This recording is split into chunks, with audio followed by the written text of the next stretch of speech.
disruption and the increasing relevance of climate-related financial risks on the policy approaches aimed at safeguarding the adequate functioning of the financial system.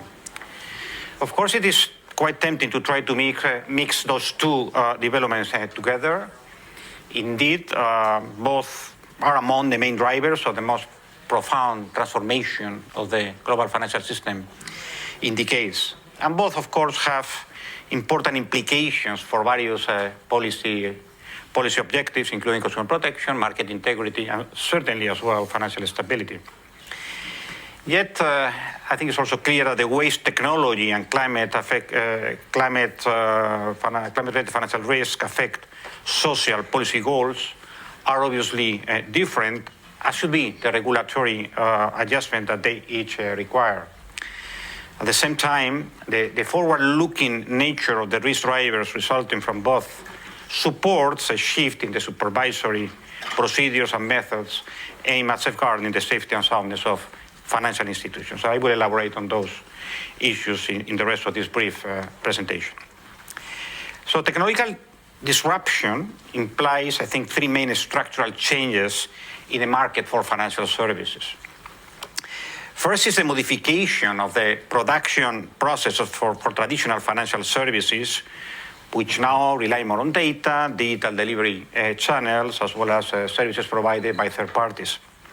Second is the availability of new products like digital or tokenized assets that leverage more decentralized issuance, trading, and settlement procedures. And third is the emergence of new players in the market, like tech companies that benefit from data and technological superiority to compete with traditional financial institutions in the provision of some financial services. So those developments generate certainly many opportunities. This has been stressed, I think, widely in many fora, including this one. But also they actually bring some risks for the adequate functioning of the financial industry. And this might impede actually their ability to support social welfare. Yet we are still far from achieving a general consensus on what the right regulatory response should be. At times, you can perceive a relatively complacent view on the scale and nature of the required regulatory response. Frequently repeated slogans such as same activity, same regulation, some risk, same activity, same risk, same regulation, represents somehow a relatively optimistic view according to which the existing regulatory approaches will be roughly valid in the new technological environment if their scope of application is extended to the new products, the new production processes, and the new players.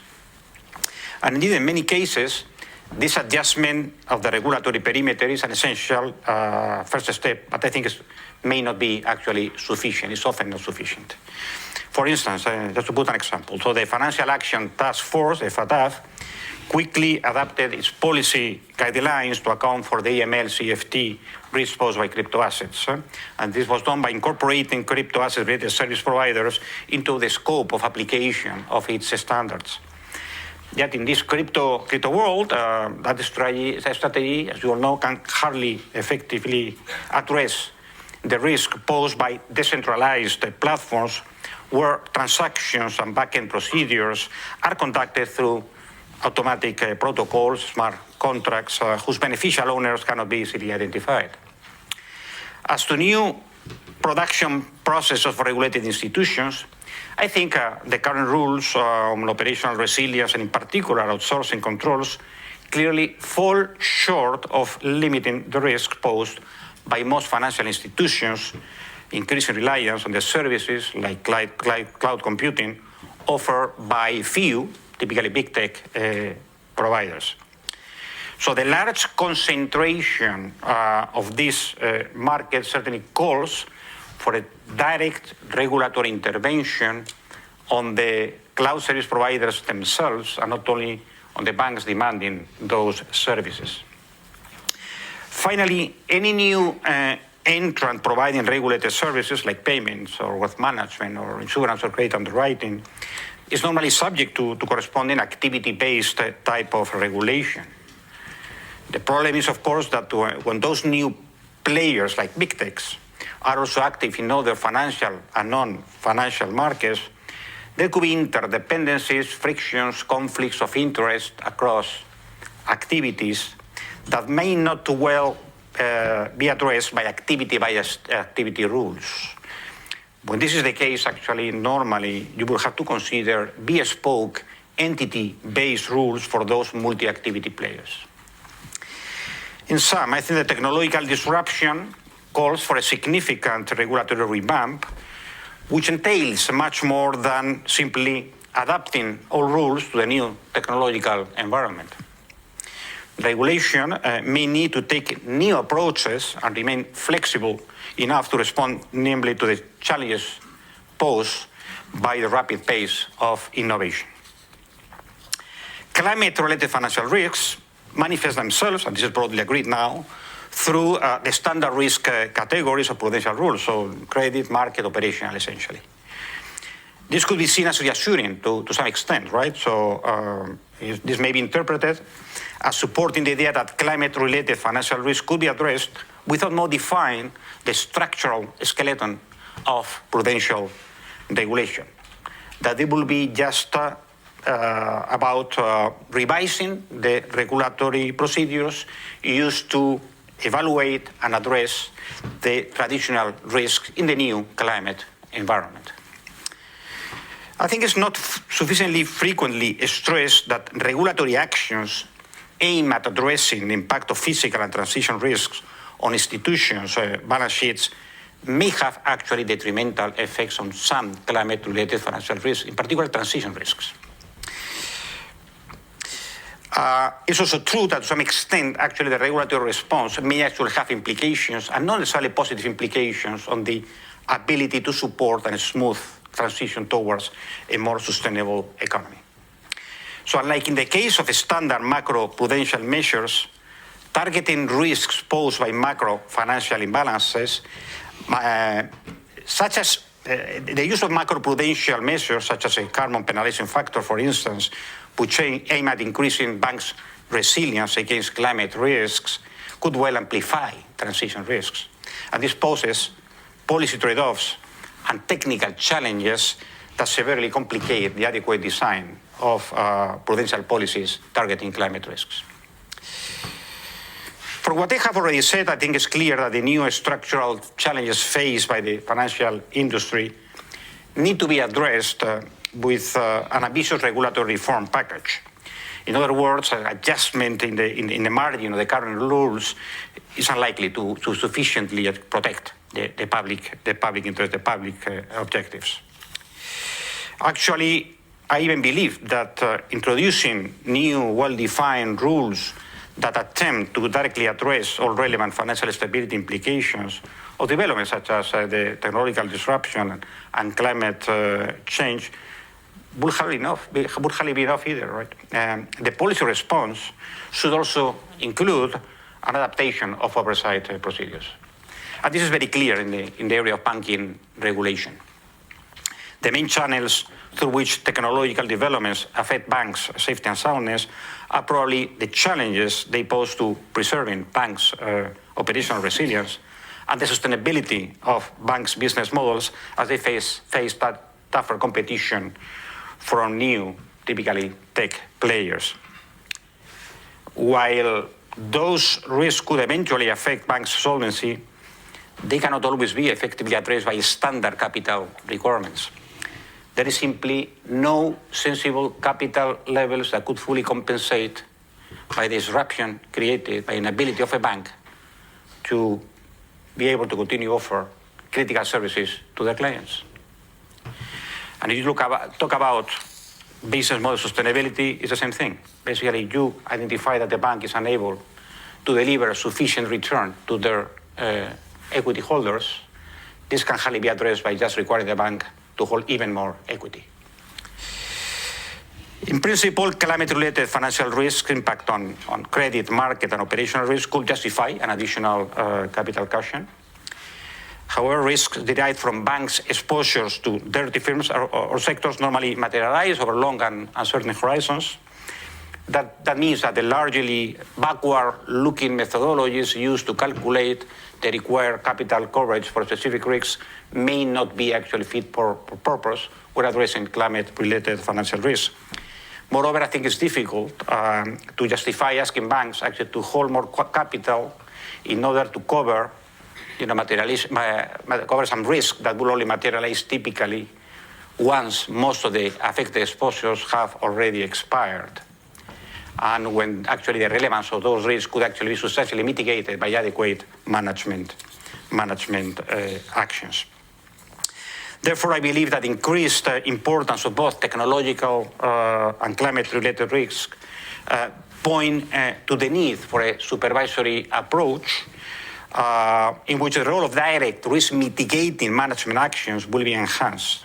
So rather than focusing only on banks' loss absorption capacity to withstand adverse developments, the main objective should actually be just to promote management actions able to significantly reduce the frequency and the severity of the distress episodes. Certainly a number of instruments such as cyber resilience tests, scenario analysis, or prudential stress tests could be deployed with different purposes and different horizons to support supervisors when they perform that task.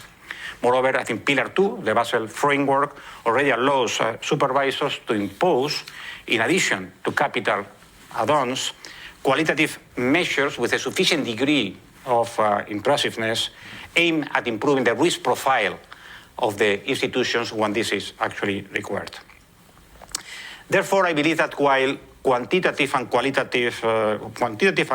capital and liquidity requirements need to remain at the core of the prudential framework, new developments such as technological disruption and increasing relevance of climate-related financial risk support the move towards probably more intrusive, more forward-looking, certainly, approach, but also a much less capital-centric type of framework. Capital, for sure, should remain at the core of the regime.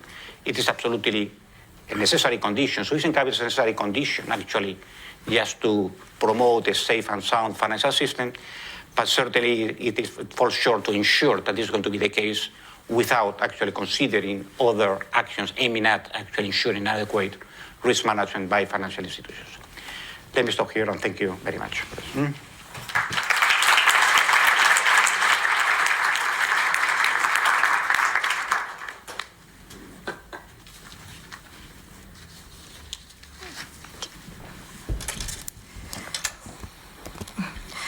So, from around the world.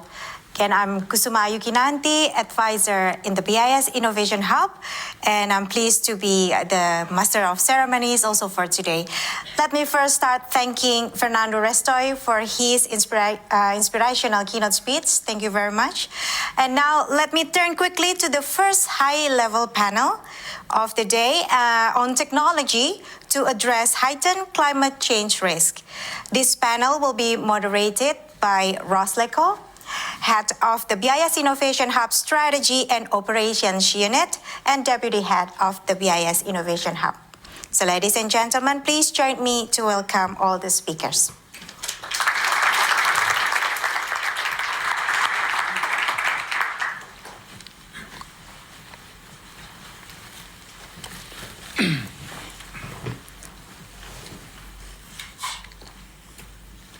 Let me start by saying what a great pleasure it is for me to moderate this panel discussion on the potential for technology to address heightened climate change risks. I would be guilty of a gross understatement if I were to say that the challenges of climate change are very much on all our minds. And the international community is in many different fora working hard to respond to the challenges posed by climate change. And a great deal of work is being done in the financial sector, as Fernando has already pointed out. New investment vehicles like green bonds are growing in importance. And central banks and financial supervisors are focused on the disclosure of climate-related data by financial institutions and corporations to the relevant authorities and to the public. These efforts seek to ensure that market participants have the information they need to make investment decisions related to particular companies or products. And they involve different types of disclosure. The disclosure of the climate risks these institutions face themselves, the disclosure of the damage environmentally their own businesses may be doing or causing, and the risks of greenwashing, where environmental benefits of particular products and investments may be misrepresented to the public. International bodies such as the Financial Stability Board, the NGFS, IOSCO, and ESMA are all active in this field. But what can technology do to support these efforts? And how can we ensure that technology does not actually harm the environment? To point out an example of this latter point, we're all aware of the enormous amount of power used by proof-of-work validation mechanisms in distributed ledgers like the Bitcoin blockchain. We have two key projects in the hub, Project Genesis in the Hong Kong Center and Gaia in the Eurosystem Center, that are designed to support efforts to combat climate change. To discuss these issues, we have assembled a very distinguished panel of experts. We're very privileged to be joined by Mr. Eddie Yu, to my far left, Chief Executive of the Hong Kong Monetary Authority, and in which capacity he's led major initiatives in the area of technological innovation with a particular focus on environmental sustainability. We have Eric Thedin, Governor of the Sveriges Riksbank, who prior to his appointment as governor in January, served as Director General of the Swedish Financial Supervisory Authority. He's also held several positions in international organizations, including as Vice Chair of the European Securities and Markets Authority, ESMA, and as Chair of IOSCO's Task Force on Sustainability. Welcome. And finally, Mr. Stefan Flückiger, Deputy State Secretary for International Finance in Switzerland, where he heads the Planning and Strategy Division, acts as Switzerland's Finance Deputy to the G20, and also has coordinated the digital and sustainable finance strategy of the Swiss government. I'd like to ask our distinguished panelists 2 rounds of questions, after which, time permitting, we'll open the floor to the audience to ask questions. So Eric, I'd like to start with you, if I may. In recent years, many jurisdictions have taken steps to introduce climate disclosures. And a great deal of attention is being focused on those disclosures by authorities who monitor and regulate institutions, by investors who make investment decisions on that basis, and by the more general public. And I wonder if you could share with us your view as to what degree these regulatory climate disclosures are really fit for purpose. Are they giving these various groups of stakeholders the information they need in order to make reasoned and well-informed decisions? And finally, how can technological innovation, or can it, help in this process, particularly for the firms in preparing these disclosures and for other stakeholders in actually using them? No, thank you, Russ, and thank you for having me. And I will take you back 4 years ago to a global meeting we had in Stockholm in my role as heading the Task Force of Sustainable Finance within IOSCO. And one of the themes was disclosures. And one thing that I remember from that meeting was alphabetic soup. There were so many different private disclosure standards or not standards that was around, and a lot of the investors were saying, that's fine, we have something to grow from, but for sure this is not standardized, it's not harmonized, it's not comparable, and for sure it's not mandatory. So I think that was the starting point, and the good with that meeting was that there was a lot of relevant people in the room. And that was also the starting point for IOSCO's drive to push the organizations like the IFRS to actually go into this. Many of the international organizations were lagging when it comes to taking initiatives in the climate change or climate risk area. I think that's true for the Basel Committee, that's true for IOSCO, and that's also true for maybe BIS, I don't know. So I think IOSCO tried to step forward, and also IFRS was lagging and behind the curve, and also they were stepping forward. So fast forward 4 or 5 years, we're now in a much better situation. The ISSB, which is one of the arms then of the IFRS, I've now consulted on a standard for climate-related disclosures, and according to what I hear, that will be published in mid 23, and then it's some kind of endorsement process by IOSCO, so basically a quality stamp by the regulators, and that will pave the way for having this as a standard, a global baseline from the 1st of January 24. So hopefully then, and then coming back to technology, if there's a lot of fancy technology out there, and I was really actually impressed by the presentation by Gaia this morning, but it's like this expression, shit in, shit out. If you don't have good data, well, you have fancy machines still going to be something that is not valuable. I think that was the alphabetic soup kind of starting point. Now, hopefully, we will have reliable and also comparable data. Also, and maybe as important, there is a lot of initiatives going on in the various jurisdictions. So the global baseline hopefully will be the ISSB standard. And I should also, of course, mention TCFD because they were kind of paving the way for the ISSB. US through the SEC are also presenting their standard. And of course, a much more ambitious standard is also being presented by the EU Commission, or basically will probably be out there very, very soon. And I know there's also initiatives going on in Asia, both in Japan and in China. So there's a lot of difference. So you could actually end up in a alphabetic soup, but from different jurisdictions rather than from private initiatives. I hope that the global baseline ISSB and also, of course, the ongoing dialogue through with the different jurisdictions that is ongoing, that there actually will be a fairly harmonized approach to this. So this takes me to the role of technology.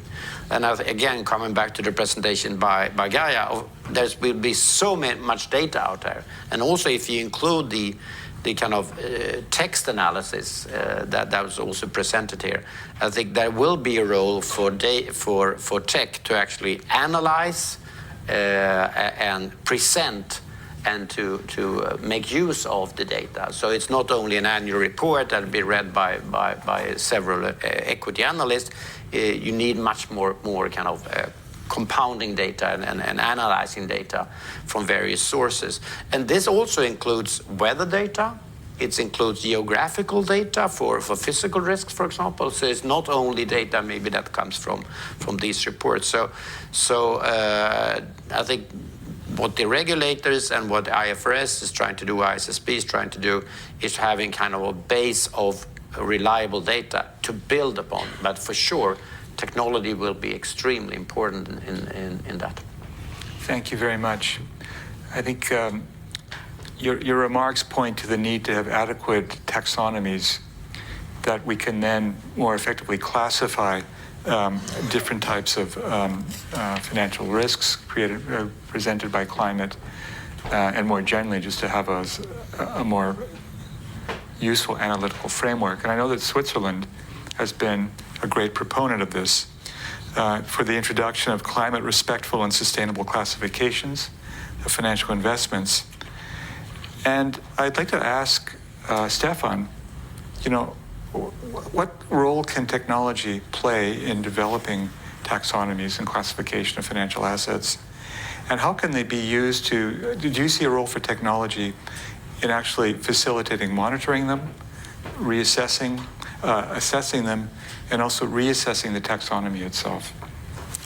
Thank you, Ross, and thank you very much for the invitation. I should perhaps start by saying I'm humbled always when I come here to Basel as a government official in these holy halls of the central bankers.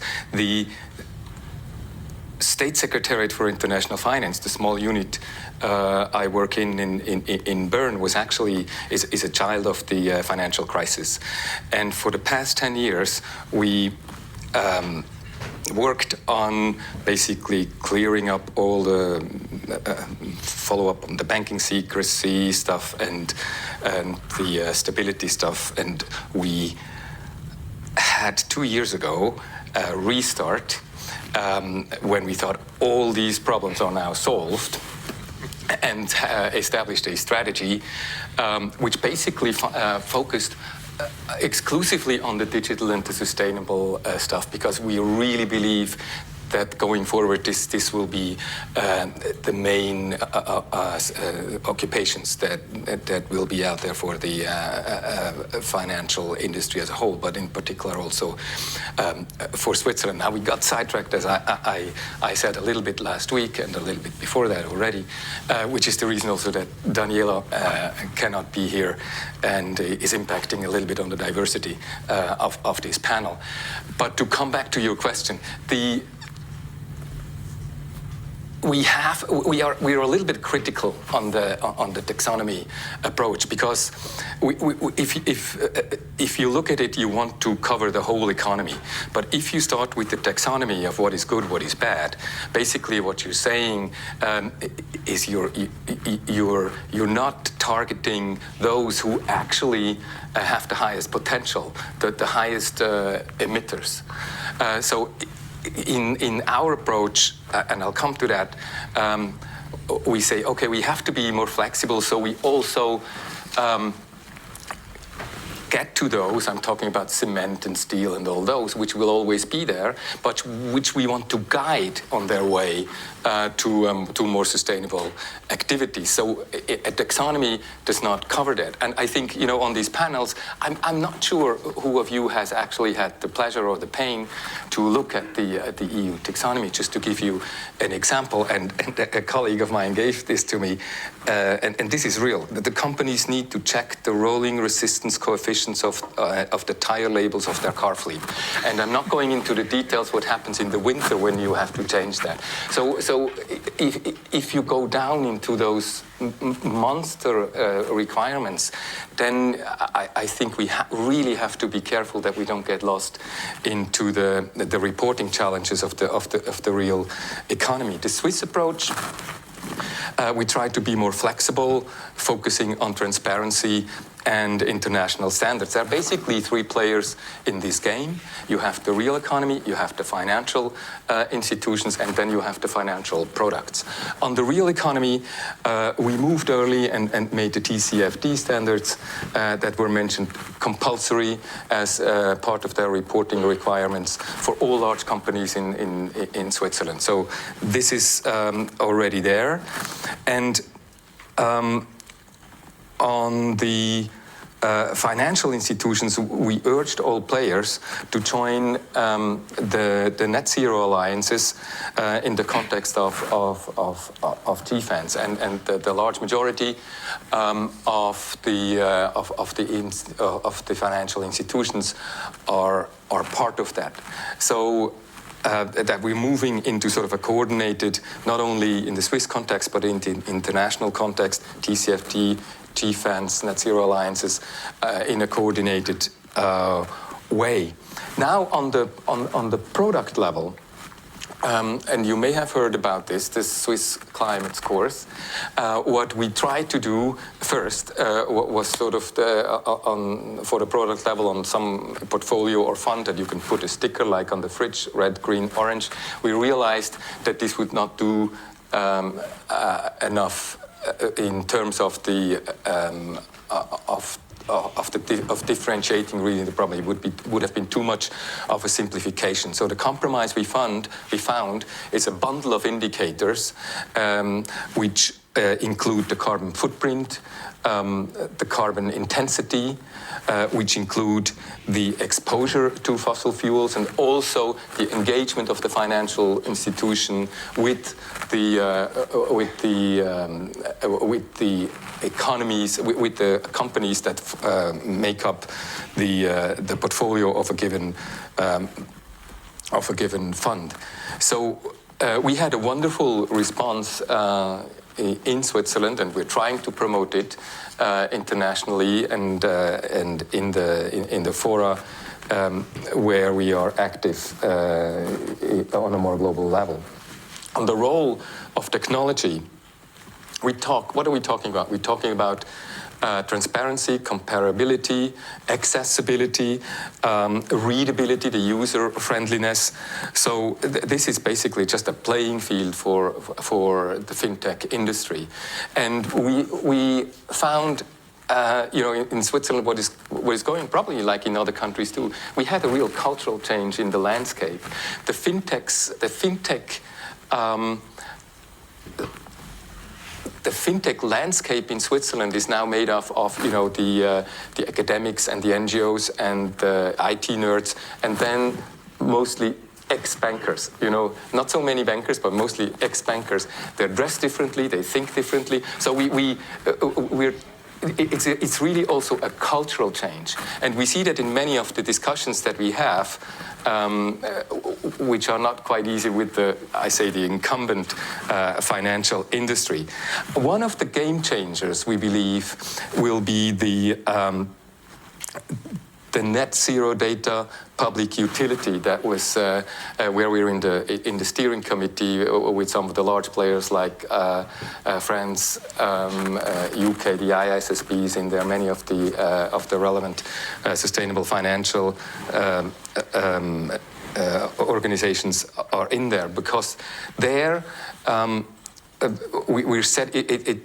I look at it like a great server where the different measurements will be put in there, and where everybody can access it, the fintech can access it, and you can then start to sort it out and make sense out of these data. So technology, I think, like Eric said, will be a great, if not the only way to go forward in this time where basically data is the new gold. And I don't see any other way than approaching this with fintechs. And we're looking at especially also at AI as a means to go to that. By the way, and I want to close with that. There's some of you may know it, the Point Zero Forum that will take place June 26 to 28. The BIS Innovation Hub is part of it, where we will talk about all of these things in Zurich at that time. So much for this. Thank you very much, Stefan. And Eddie, maybe this is a good way of transitioning now to central banks. It's been almost 3 years since the HCMA introduced a number of key measures on sustainable banking and green finance that were designed to really facilitate and promote Hong Kong's green finance development.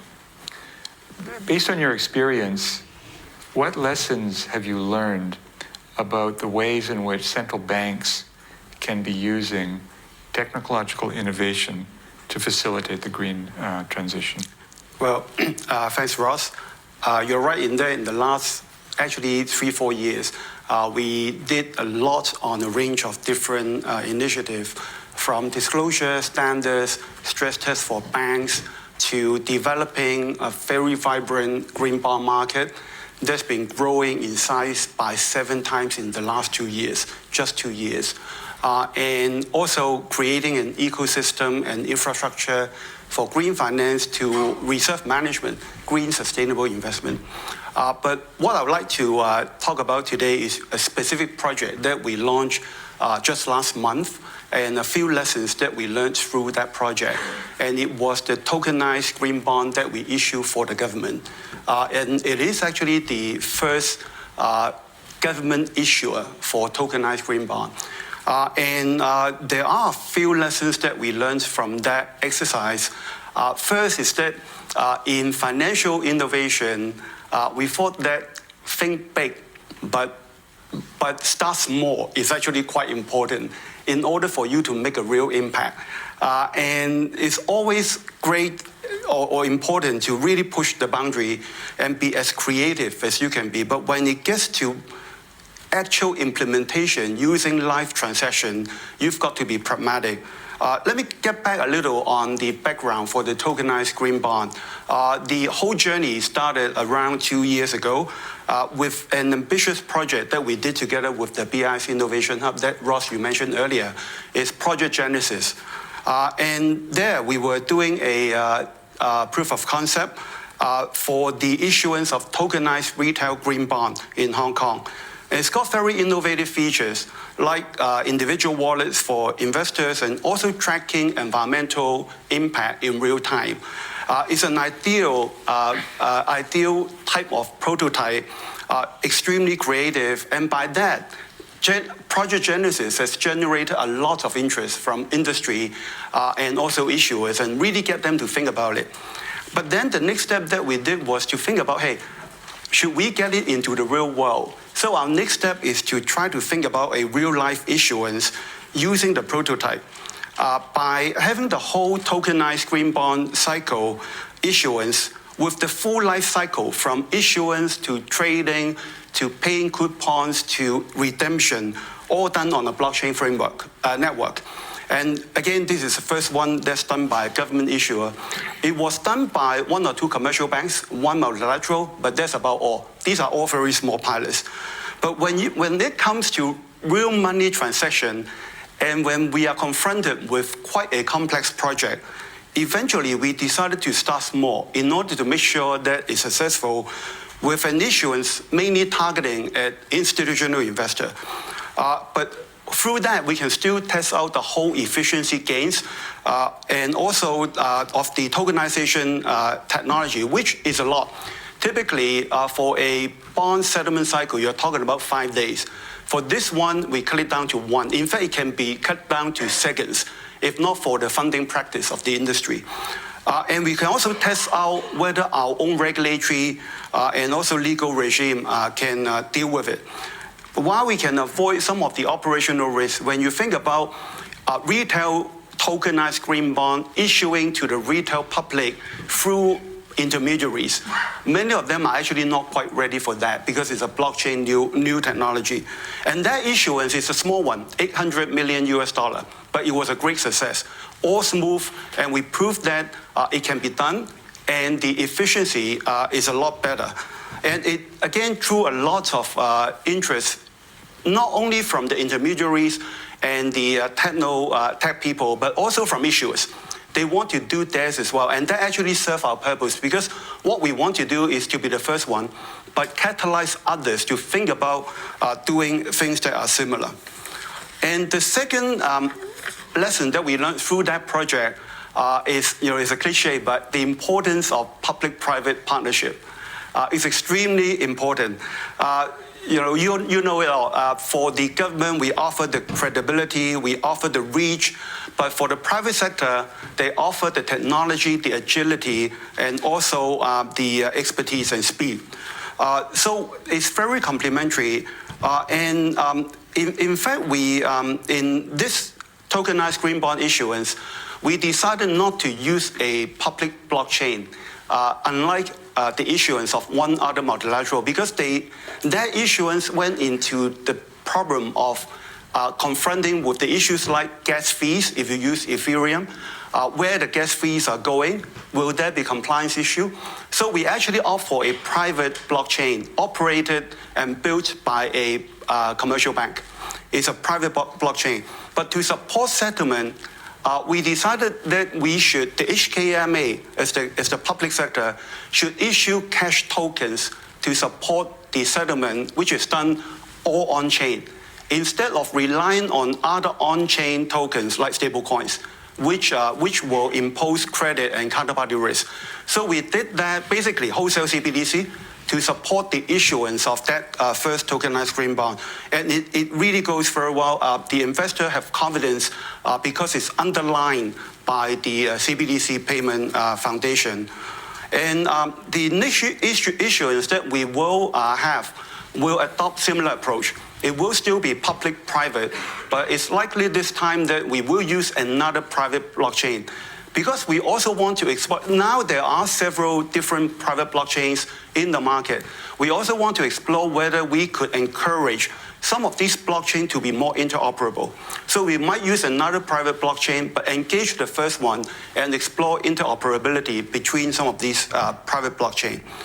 The third observation that we have is that technology, again, is also true for many other projects. Technological issues are actually relatively easier to solve. But for other non-technology, like policy, regulatory, legal issues, these are more difficult. Same for the tokenized green bond. At one point, we thought about real-time tracking of environmental impact. Technology-wise, it's not difficult. In the new energy plants, for example, you've got sensors, you've got IoT, and it's not difficult to put them on-chain for information dissemination. But think about if you were the operator of any of these projects. If once you put all the real-time impact onto the public blockchain for the retail green bond, basically all the output that you have will be under public scrutiny. Will all the project owners be comfortable with that? If there should be any, if the impact is falling short of expectations, who should be accountable? Things like that. So there's still quite a lot of these policy organizational issues that we will need to think about. But we will continue with that effort down that path. And down the road, we're quite certain that we will reach somewhere that we might be able to issue a retail green bond to both public investors and SMEs. But that will actually involve a long road. You're talking about potentially a direct reach disintermediation of some of the current arrangements. You're talking about potentially private wallets operated on a blockchain handled or carried by different investors. You're talking about direct dissemination of information. That's actually quite different from the conventional model that we see. So I think it will take a while for us to sort out all the legal, regulatory, and other organizational issues before we can get there. But we will try to do that step by step. Thank you very much, Eddie. I'd like to turn now to another aspect of climate change that I think is very much on the minds of central bankers, which is the potential risk to financial stability that climate change may engender.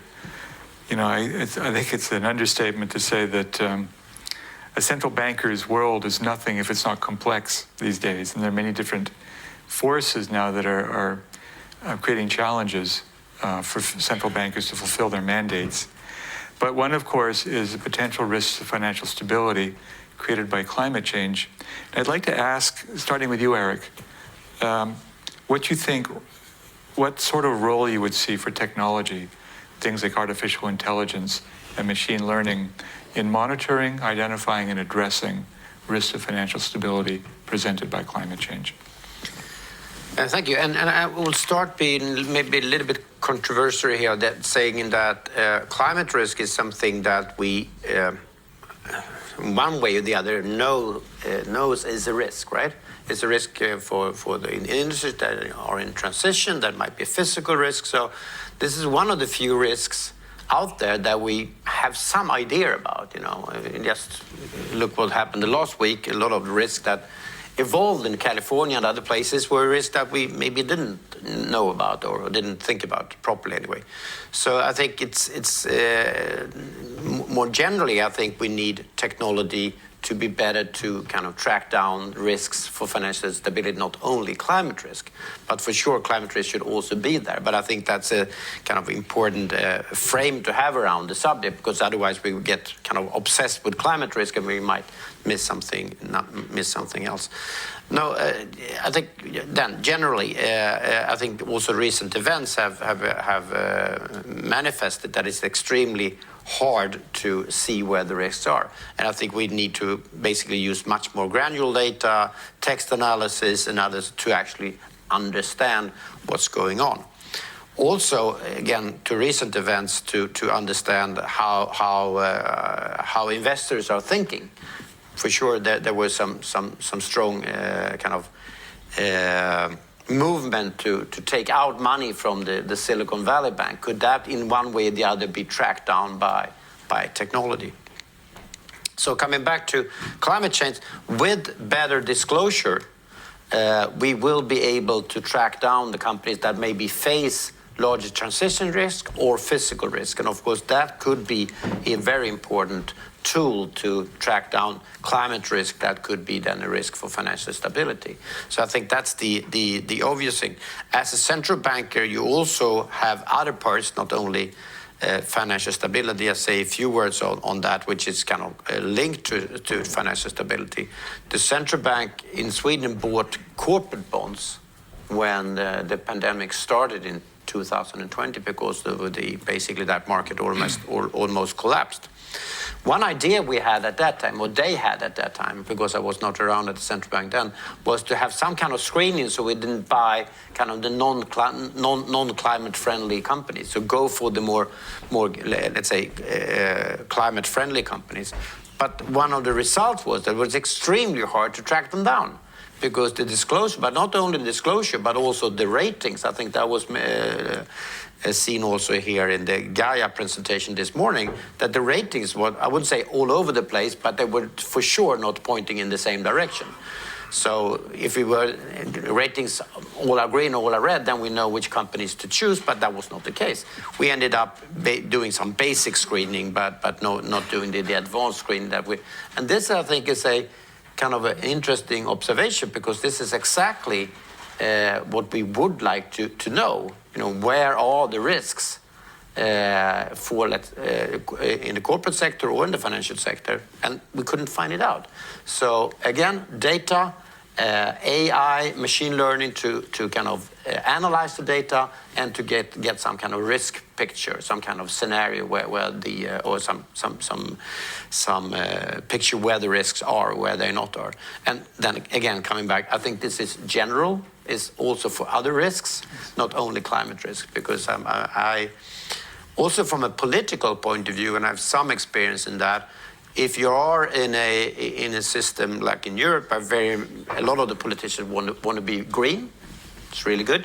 But the risk is that if you do green things at the central bank or that regulate, people are applauding and saying this is really, really good.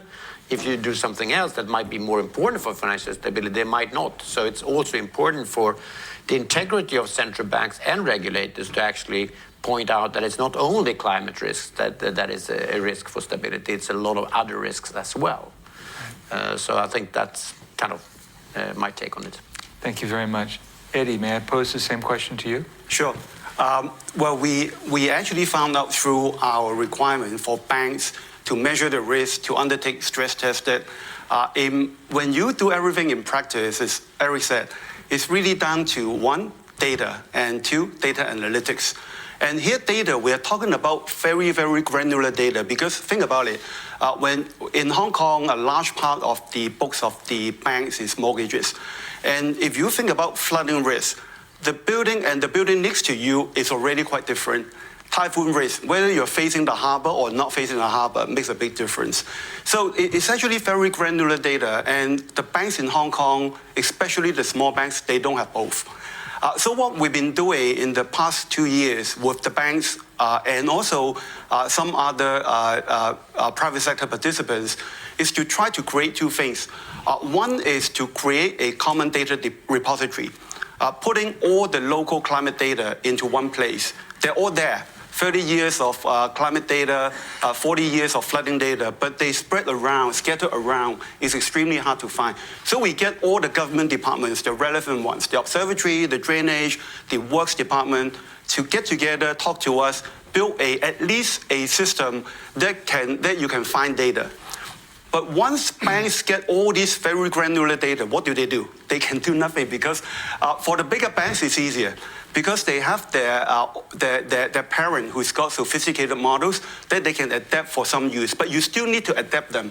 For example, in Hong Kong, you've got more typhoons than the others. You've got more flooding because we're close to the ocean. And they still have to adapt that. The insurance companies are very good at that. They did it a little earlier because of the business that they have. So we brought the insurance companies in. We brought the climate scientists in Hong Kong in, the observatory scientists, etc. And we got a consultant to also help us think about, hey, can you build a common data analytics utility, very much like what globally people are thinking about? But here we're talking about a model, a utility that small banks can use in Hong Kong, so that they don't have to invest, they don't have to find the people to build the models individually. They can just take that utility model from our platform, plug in their own mortgage data, and they will know the physical risk. It will take a bit of time to build this, but once that's built, it will be of great help to the smaller banks in terms of physical risk assessment. And we're also doing a joint project together with a few central banks through the BIS Innovation Network as well, the Banque de France and also the DNB, partly because we're all low-lying. And they're also thinking about physical risk of their mortgages. So we're exchanging our experience on how to build these utility packages for the banks. And I think for a very new area like this, it will be actually the innovation network can serve a very useful purpose for central banks to exchange their practice, to exchange the experience, so that we don't all have to reinvent the wheel. Thank you, Eddie. Stefan, we've talked about the ways in which central banks can use technological innovation to address issues related to climate change. But what about regulators? What role can they play when we look at the juncture between new technologies and climate-related issues? Yeah, from the regulator's point of view, it looks a little different. In Switzerland, I guess we are, as usual, a little bit old-fashioned. We set the framework conditions. We try to prevent market failures. For sustainable finance, this means we have to walk the fine line between setting the targets in line with the international climate objectives, but also leave enough room for the market participants to then find different solutions to come to that goal. And I guess again, specialization plays a big role, and I know we are almost running already short of time. But just to give you one example in terms of data, one example that we are following more closely is the use of artificial intelligence to make sense of satellite imagery. This is information that's widely available, it's unstructured, it's unused, and we are finding out with the people who understand this more properly that you can use this data for climate and nature space. I mean, the next frontier after climate will obviously be nature and biodiversity. So this is really a large chance and playing field that we see for AI and fintechs. But perhaps in the end, after and also listening to my colleagues here on the panel, I guess as central bankers from the outside, you are by default, by mandate, and by DNA obsessed by stability and preventing risks. The problem with this is that mostly, and in the traditional world, this is a reaction to what's happening out there. In this new field of climate, it's like we first have to convince the people that there is a risk. And if I listen to the GFAN's conversations, for example, in the US, where we talk about legal issues, if the asset manager are really doing the right thing to follow profitability, and on the other hand, if I were a pension fund, I would say, well, if I have a 30, 40-year engagement, certainly I should think about climate.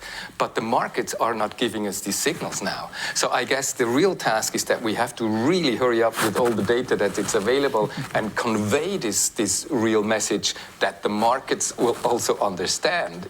I mean, the actual conflict in Ukraine is going the other way, with all the fossil fuels being more profitable in the short term than everything we're talking about here in this room. So I guess we really have to push forward this technological issue to convince the markets basically to push on this thing. Well, thank you very much, Stefan. This has been a fascinating discussion. Please join me in thanking all of our panelists. for the interesting discussions. And we hear so much about data and data analytics in this session. It's just a great opportunity to continue the conversation around this topic, because what we have next is a conversation on the use of artificial intelligence and machine learning in the financial sector. Please join me in welcoming the speakers of the next fireside chat.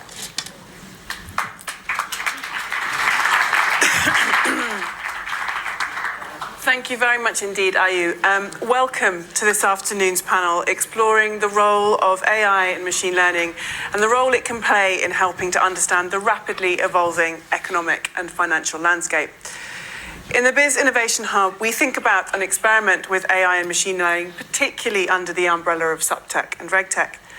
And one of the things we observe, and we've just heard it echoed so eloquently on the previous panel, and this is not unique to AI and machine learning, but it bears repeating, is that it takes a community, inspiration from academia, expertise from the private sector, the opportunity and the appetite from the public sector. And we just heard something from Stefan, particularly on that need for that blend of collaboration. Today's session builds on what we've just heard, but it's also an important counterpoint to the conversation we heard yesterday on AI and ethics. So I am delighted to be joined by two very distinguished guests this afternoon. Dr. Daniel Barajo, a research director at JP Morgan AI Research. He is also a professor at the University of Madrid, and he has had 35 years of experience of work on AI from the research side, as well as developing AI solutions for companies. And from Frankfurt, we are joined by Paolo Cironi.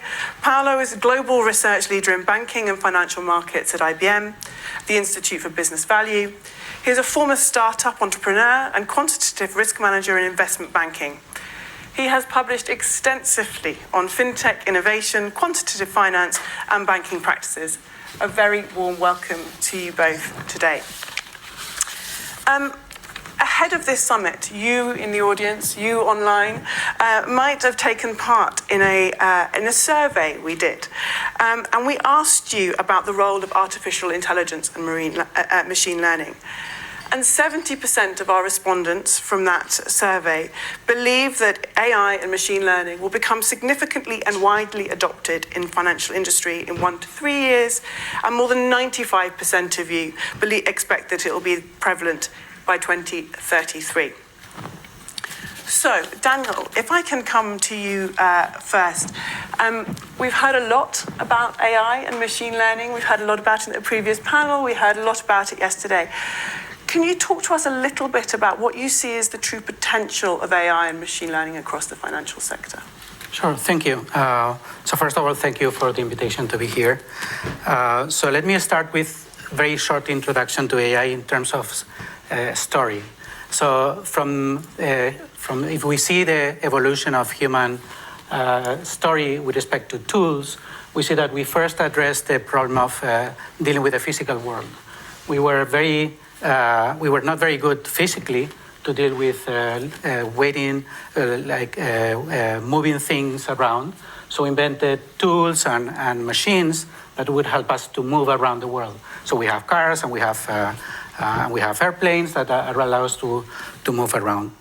So in the early days of computer science, we started looking at machines that were able to help us with not with the physical world, but with the mental world. So they were able to do numerical computation for us and some other tools that were developed over time. But it was, from the beginning, it was quite hard to deal with all the tasks that we as humans are able to do, like reasoning, learning, interacting with the world, understanding the world. So we have seen recently a huge advance on those topics coming from AI.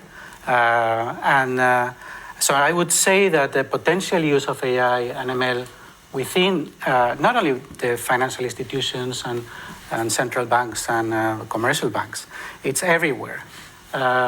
So if I ask each one of you independently, what do you do for a living? What are your daily tasks?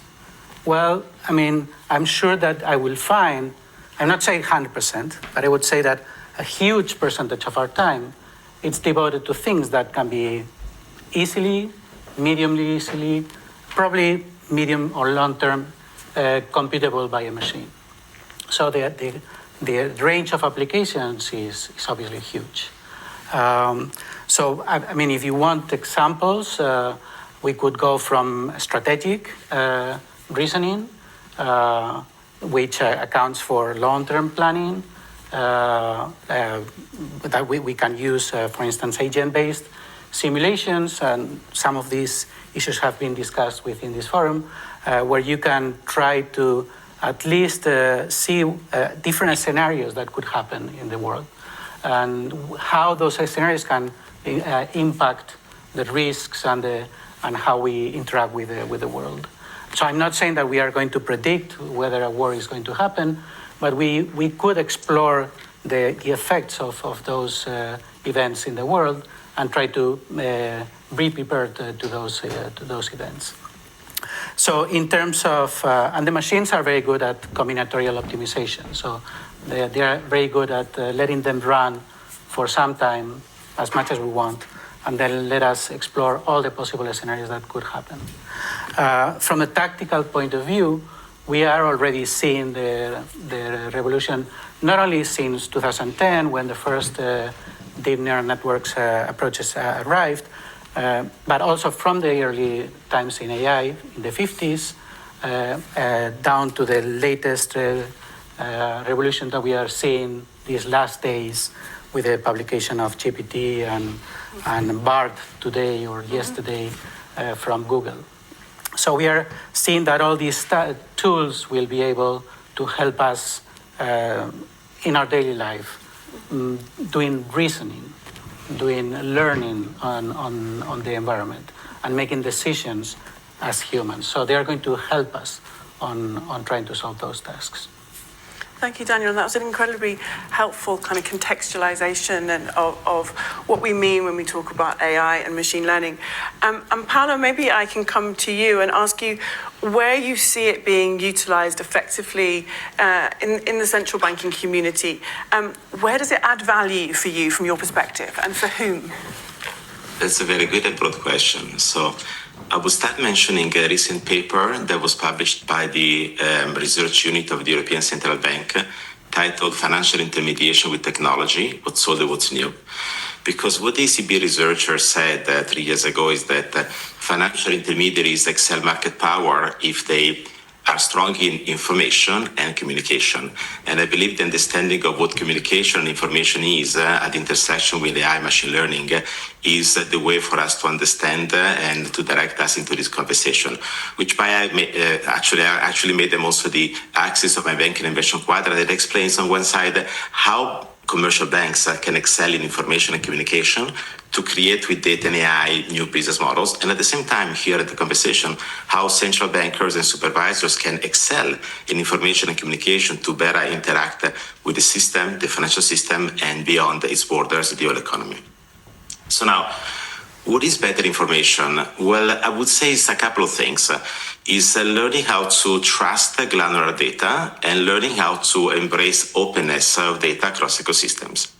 So AI and machine learning come to use when supervisors now are in need to detect outliers. So we know that financial markets has always been fast. They're getting faster and faster, and we saw the unfolding of a crisis a few days ago. So it is important to create analytics in a way that the supervisors at the central banks can relate to real-time data in the understanding of how the structure of financial markets is basically changing. But this is also about detecting the emergence of the new trends. I try to speak like a regulator, or a central bank, and using words very cautiously. I didn't say predict, because I don't think that markets can be predicted, since they are open by definition, being biologically grounded. But definitely, there are trends, there are moments of arbitrage opportunities, which can also be the starting of a crisis. And that is where AI can add value by assessing the different relationships in a huge amount of data sets, which is also formatted data sets, in order to bring those trends to the surface and make the understanding available to those who need to act to to relate and to protect the stability of the financial system. But there's another important element which doesn't touch necessarily the macro and macro, if you like, activity of central banks. It, if you like, helps in terms of their activities when it comes to the supervision of financial institutions. There's a lot of financial reports which are collected by central banks and regulators worldwide, and sometimes they're contained in different jurisdictions. Now, some of this data can also contain unformatted data, language notes. We can think about some of the notes in the annual reports of Silicon Valley Bank, as it was discussed 2 weeks ago. So AI can also help of making more sense and in faster and cheaper ways of the huge data sets that the central banks and supervisors are collecting to get a point-in-time understanding of the situation of the financial system. But the second, I said, is about trusted on granularity of data and openness across ecosystem. So the second place where AI can add more value in terms of better information is the one that I cared the most in the discussion today. In 2009, you might remember, Alan Greenspan was asked by the Senate committee for a public hearing, and the Senate committee asked him why the financial system was collapsing. And Alan Greenspan basically said with radical candor that he found a flaw in the system. Basically said agents are not rational, and the way the expectation of efficiency has been created does not correspond to reality. So basically said he was concerned because he worked for many years, but it's not working anymore. So now this is the problem. A lot of knowledge we have today about the functioning of the economy and financial markets is based upon a modeling of reality which may not be sufficient given the current conditions that correspond to higher uncertainty and different ways of interacting, leveraging technology. So there are two ways where AI and machine learning can add value here at the highest level of supervisory and central banking action. First of all, is the possibility to improve modeling of reality with new data. In essence, it might be complex to understand how rising inflation affects the behavior of the households, but now there are many data points available in the private community that could be shared with the public sector in a way that policymaking can be better fine-tuned to the effective transformation of some of the decision-making processes in terms of what happens in the real economy at the micro level. But also, there is also the possibility to improve the modeling of reality with agnostic understanding of what the drivers are. We all know that when we build financial models and economic models, we plug a lot of assumptions inside these models. And sometimes the result of the model is the self-fulfilling prophecy of the assumptions we had at the very beginning. Now, machine learning has the capability or the opportunity, when well conceived, to reduce the level of self-referentiality in the creation of a model, basically reducing the dependency on ex-ante assumptions by looking at the data in a more agnostic way, which might reveal realities or relationships in the platform interplay of the real economy and the financial system that cannot be revealed otherwise. So that we said, intensifying the information quotient in order to add more value to the action of supervisory and central bankers, but also intensifying the communication quotient to make them even more relevant. Now, this is where I see some central banks looking at AI in terms of creating more homogeneity in the way they interact with the financial system and the regulated entities, for example, by checking the tone of conversations and papers and discussions, leveraging artificial intelligence and natural language processing, but also the importance of the evidence-based communication. So being capable of explaining the complex relationships that intersect the policymaking and what happens in the reality in a way that what is discussed with the market resonates way more and contains more clarity, as clarity is definitely needed at times of uncertainty. Thank you very much indeed, Paolo. I'm conscious that we have started our panel sort of in the sunlit uplands, the potential, the benefits that AI and machine learning can bring.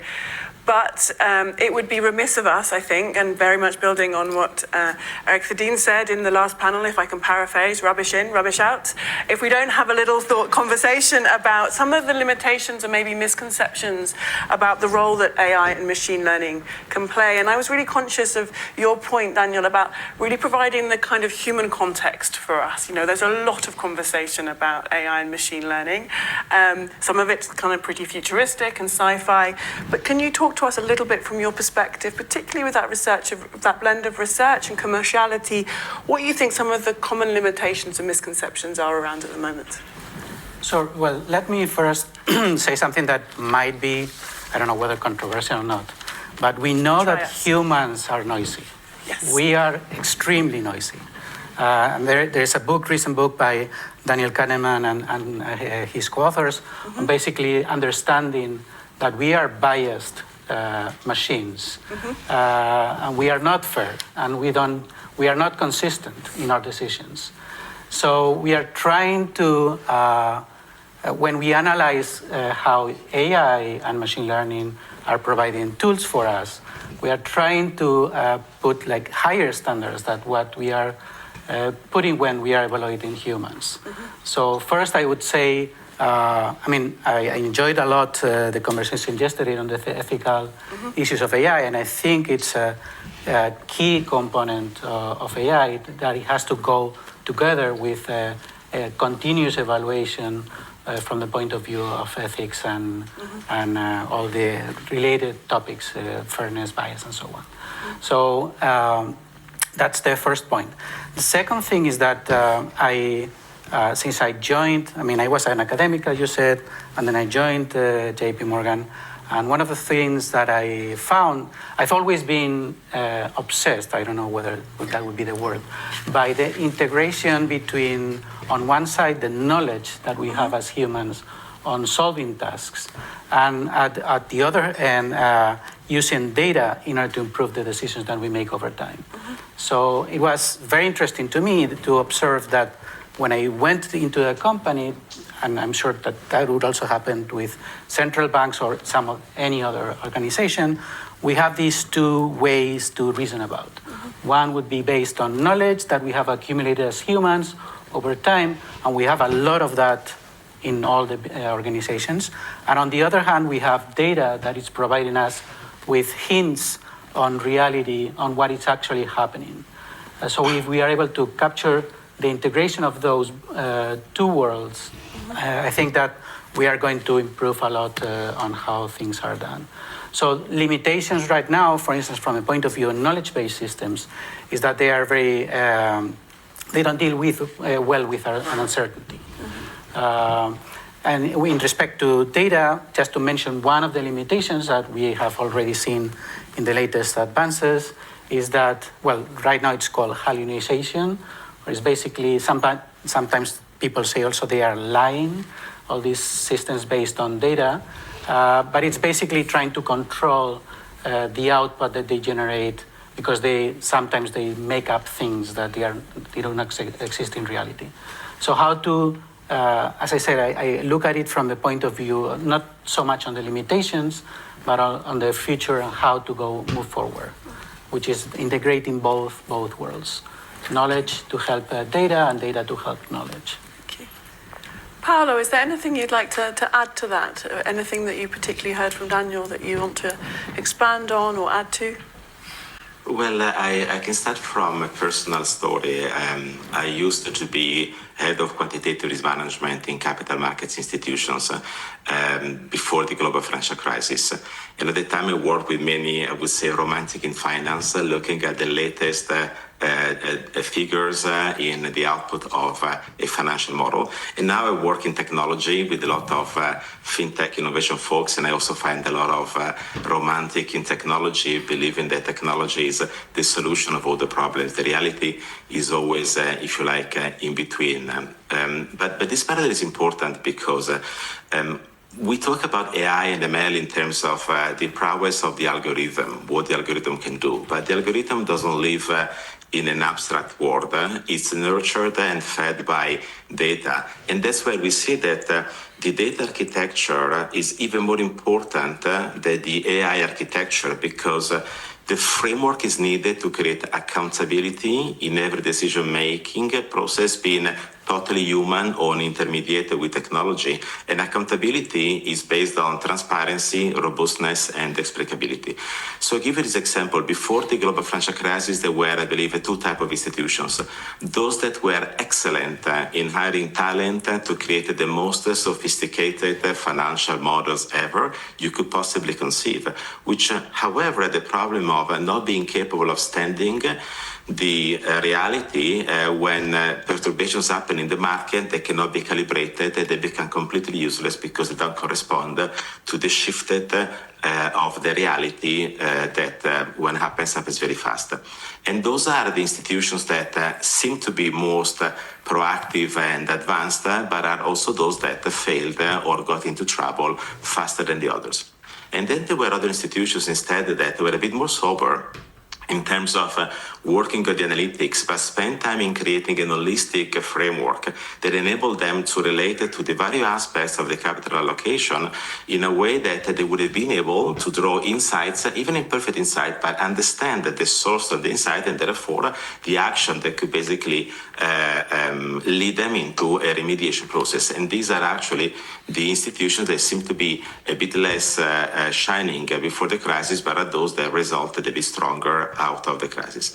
And I think that this is a good example for AI as well, because regulators learned well the importance of creating sensitivity analysis to understand how modeling, risk modeling, capital adequacy framework would react in terms of shock to market conditions. With AI, it's basically the same thing. When you build a consistent data architecture, you allow the analyst, the individuals, the management, and even the board to basically understand in sensitivity where the indication comes from, what would happen if the conditions are different, so that there is a better way of controlling the machine that is not a black box, but is something that you can relate to. And this is absolutely important, because the moment AI takes over and is becoming more and more important on the digital economy, especially as we enter into the platform economy that requires non-linear interplay among the agents, which is a very complex system, the level of accountability of an automated system is evaporating at the level of the first line and moves up at the level of the board. Therefore, building data architectures that create a framework for the development of AI to be done in a way that you can be accountable, transparent, robust, and explicable is of utmost importance for the CEO of the institutions and the board management. Now, I suspect that ChatGPT is not accountable enough these days. Paolo, thank you. And I'm going to take particular pride that we're talking about romance in the space of AI and machine learning. I don't think anyone might have predicted that ahead of today's session. Daniel, we've talked a little bit about, and Paolo talks about this just now. He talked about talent. He talked about kind of, the blend of skills. We've also talked about the pace of change. How, in thinking about how the central banking community, the wider regulatory community can harness the use, that AI and machine learning brings, what would be your perspectives? And I'm particularly interested in your experience here of the academic and the commercial experimentation around how central banks can harness that capability, that skills and talent profile that we know is absolutely essential in being able to build upon that granularity of data to realize that opportunity. So I don't know if I have a good answer to that question. So first of all, let me talk from the point of view of my organization, and I don't know whether that could help other organizations. It will inspire, I'm sure. Okay. So in the case of JP Morgan, we have plenty of what they are usually called applied AI ML teams. So that means that there is plenty of short-term projects that are going on within the business that have to be solved right away. And you can see it with many of those teams. They just take care of the daily operations of the company in terms of AI. So in my particular team, we are AI research.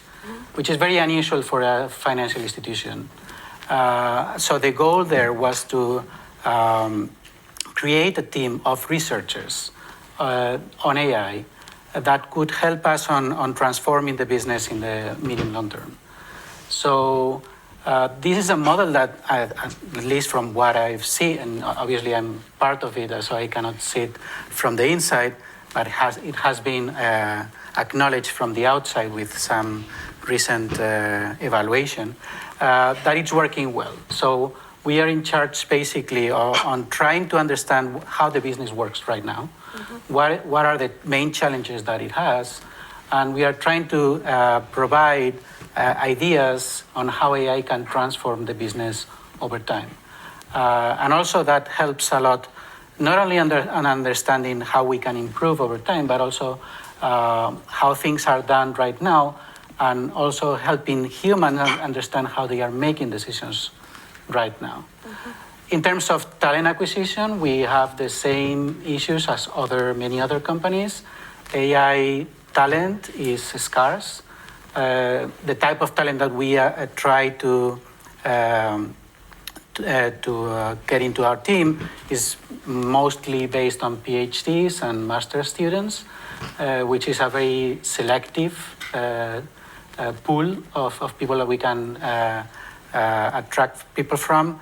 And obviously we have a lot of competition with the main tech players. So that's all I can say. I would say nowadays I wouldn't understand any organization, especially big ones, without a dedicated AI team within them. If they have the opportunity to have a research team, that would be great. But otherwise, I mean, I still would like to talk with the 5% of people that think that AI is not going to be a disruptive technology in 2030 something. Maybe you can find them in the coffee break. Okay, yeah, sure. Please come and talk. Paolo, if we can just, to use a colloquialism, pull on that thread a little bit and get your take on how you think AI and machine learning-based tools can be used to foster that sort of effective collaboration and cooperation on regulatory issues. We heard it so powerfully in the previous panel, and I'm really interested in your take on how you see them as a vehicle for enabling that cooperation and collaboration. Yes, that's important, and I will start with a provocation. In the recent Global Outlook for Banking and Financial Market research paper that I published as the IBM Institute for Business Value, we had a very strong statement. We said that the next financial crisis might not be financial in nature, but operational. What's operational is about technology. Now, bankers typically move slow. They moved very fast a couple of weeks ago. So maybe they changed the fate of this sentence, but effectively, we all know that banking is becoming more and more interconnected and therefore is exposed to a higher number of vulnerabilities. Think about cloud adoption with the concentration of the cloud providers, as well as the potential of the CBDC to be a new infrastructure for the management of entire economies and across border, with a lot of connecting points that are supposed to be operational at all time. Now, this is not a problem that can be resolved by financial institutions individually, although, of course, they need to invest into their own security and resilience. It's an industry-wide problem that can only be resolved with better collaboration. We interviewed for a previous research 2,000 CIOs and CTOs of financial institutions worldwide and asked them where they would invest the money, if they could choose, in order to improve their institutional capability to interact within a broader ecosystem made either of partners or clients. And the number one choice that they indicated is the need to collaborate across ecosystems in order to resolve the problems of security in terms of KYC, anti-money laundering, fraud detection, because these activities are strategic for an institution, but they're not really the differentiating element in front of the client. The point is that only accessing data across entire ecosystem, which are banking and non-banking, and applying AI on top of that, the quality of these analytics can basically better address the new challenges and threats that the financial system faces. But there is a problem. Again, it's not just about technology. There are today encryption mechanisms that allow a more secure sharing of data across ecosystem and different parties. But what matters to make this collaboration effective is to find the right governance model. Christine Lagarde was also talking about governance yesterday when she spoke about the complexities of CBDCs, especially when they go in the cross-border world. So I guess the supervisors and central banks have the needed interest and authority to facilitate and foster a governance model for the collaboration within and outside the financial system so that AI can basically create and unlock more value in the interaction with complex data sets that cannot be contained inside the individual silos of an institution but needs to be shared across the entire ecosystem. Paolo, thank you very much indeed. We have come to the end of our session. The time has flown past and we do not, unfortunately, have time for questions. But I wanted to thank you both very much indeed for sharing your insights, your expertise, and really building on this golden thread that has run through the last 2 days on the role that AI and machine learning can play. And Daniel, if you can find those people who believe that it doesn't have a role to play, let us know, because I think it's interesting. But thank you very much indeed, and please join me in thanking our panel today. And I'm also curious about the 5% people who doesn't believe about the AI. I will now invite all of you to learn about one key BIS Innovation Hub project in the area of monitoring and overseeing the foreign exchange market, which is Project Rio. So let's now watch a short video on Project Rio.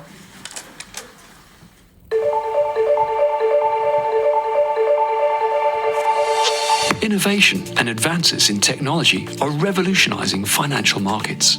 Today's faster, fragmented, and more interconnected markets are driven by electronic and automated trading, generating millions of transactions every second.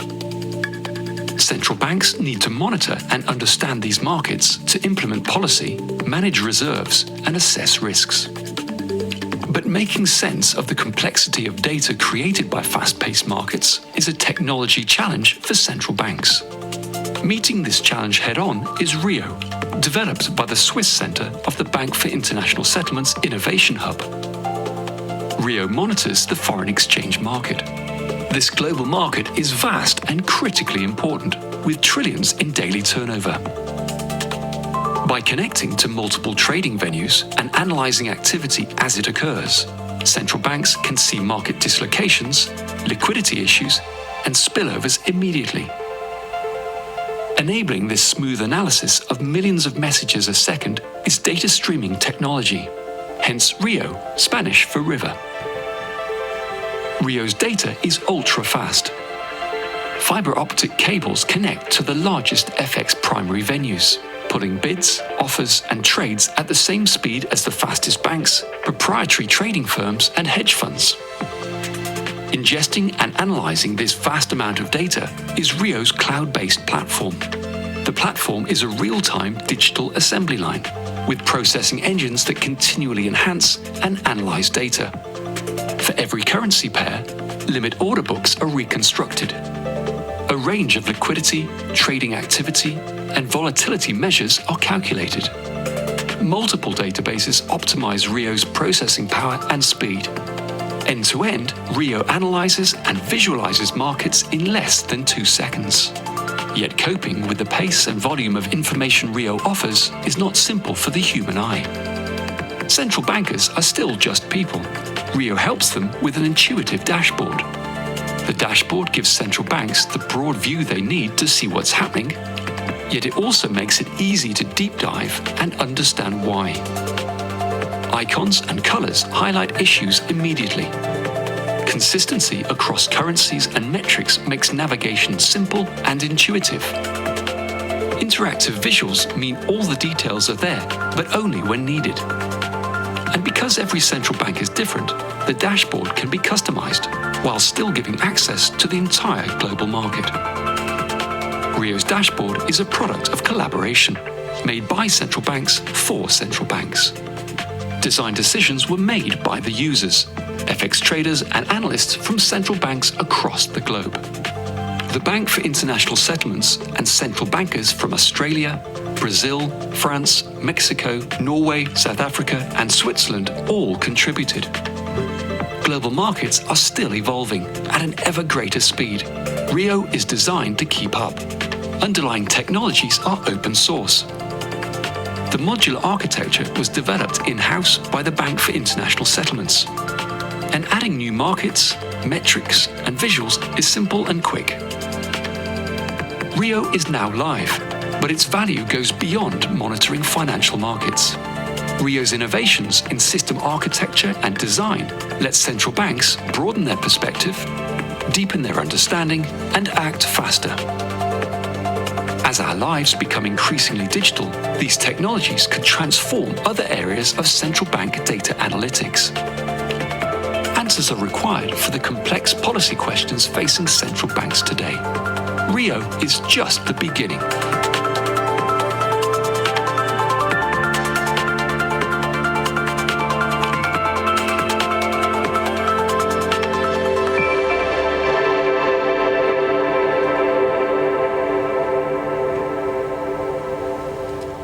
What an exciting video, isn't it? So I think for you who are attending in person today, you can see that we have the dashboard of Rio outside of this room. So please look at yourself. And for people joining virtually, the video of Rio will be come out soon in our BIS website.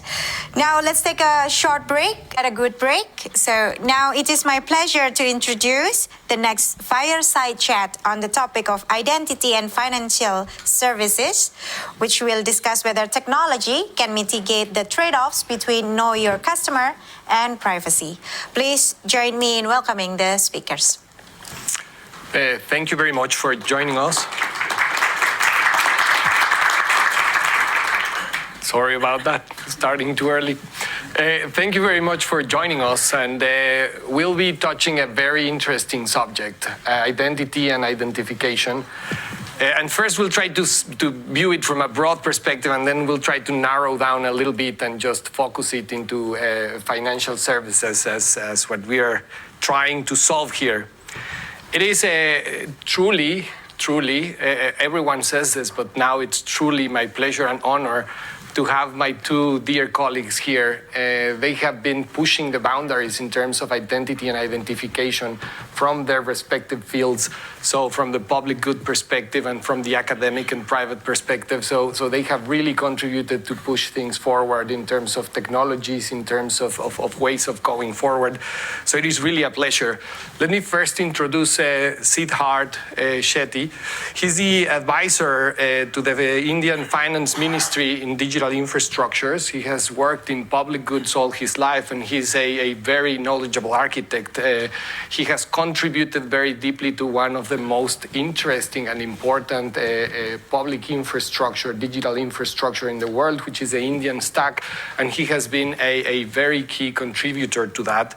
In particular, he was the lead architect in the data empowerment and protection architecture, which is kind of a techno-legal framework that gives individuals and small entities the power over their own information. But not just that, he has worked in many other pieces of technology that have pushed digital records for medical elements, and he has contributed to bring drones into the civilian aerial space of India. So thank you very much for being with us, Sid. We also have Dawn Song. She's a professor in the Department of Electrical Engineering and Computer Science at Berkeley. She's a co-director of the Berkeley Center for Responsible Decentralized Intelligence. She's an expert in AI, cybersecurity, blockchain, many other things. I wouldn't finish with all her expertise. And she's a recipient of multiple awards, including the MacArthur Grant, the Guggenheim. It's many very prestigious awards. And not just that, she's the most cited scholar in computer security. And not just that, but she's a serial entrepreneur, and she was mentioned as one of the 100 women entrepreneurs by Wired. So we have two true luminaries here, and I'll try to speak as little as possible from now on so that we can pick their brains. Let me start with one very basic and general question. We're living in a world in which information is overflowing, if you wish. So we have many pieces of information running around, and on one hand, this can help the entities provide better services for the users, and this can also provide the systems with information to clean up systems from the perspective of KYC and knowing who you're dealing with. But then on the other side, or on the other hand, you also have that this same information can be exploited against the consumer. And you can have here examples with big techs, examples with financial institutions, and even some governments that might mess up with this valuable and hugely available information. Can you tell us a little bit your perspective? How can this affect welfare, and how can the technology help us make this trade-off a little bit more acceptable? Okay, great. Yes, I'm happy to help. So yes, as we all know, really, so data is the lifeblood of the digital economy and also for AI machine learning. So today, yesterday, we talked quite a bit on AI machine learning as well. And also the global, essentially, data economy has been growing exponentially, and now it's being estimated the value created from personalized data is now a significant fraction of global GDP and so on. And so with this economy, of course, a lot of data is sensitive, and handling sensitive data has posed significant challenges for both individuals and businesses and governments as well. Right? So for individuals, I think many of us have experienced also, like individuals essentially have lost control of your data. Like oftentimes the data has been sold or misused without users' awareness and consent. And also for businesses and for governments, there are lots of challenges too, with large-scale data breaches, and also even more importantly, the valuable data, a lot of valuable data has been sit in data silos, and difficult to actually, for government institutions to really utilize the data to realize its benefits. And as we move forward towards the digital era, essentially all these challenges, if we don't address them, will become more and more severe.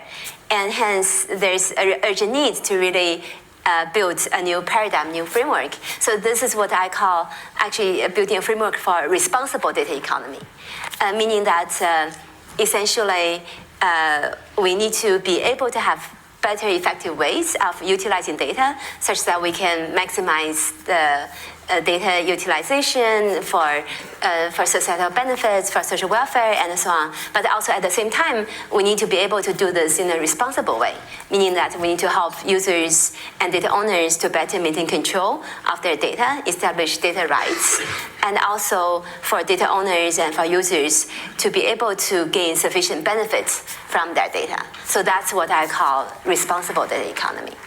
And I can share a real-world use case example for how this actually can manifest in the real world and how it can really bring out the benefits for society and also at the same time to protect privacy.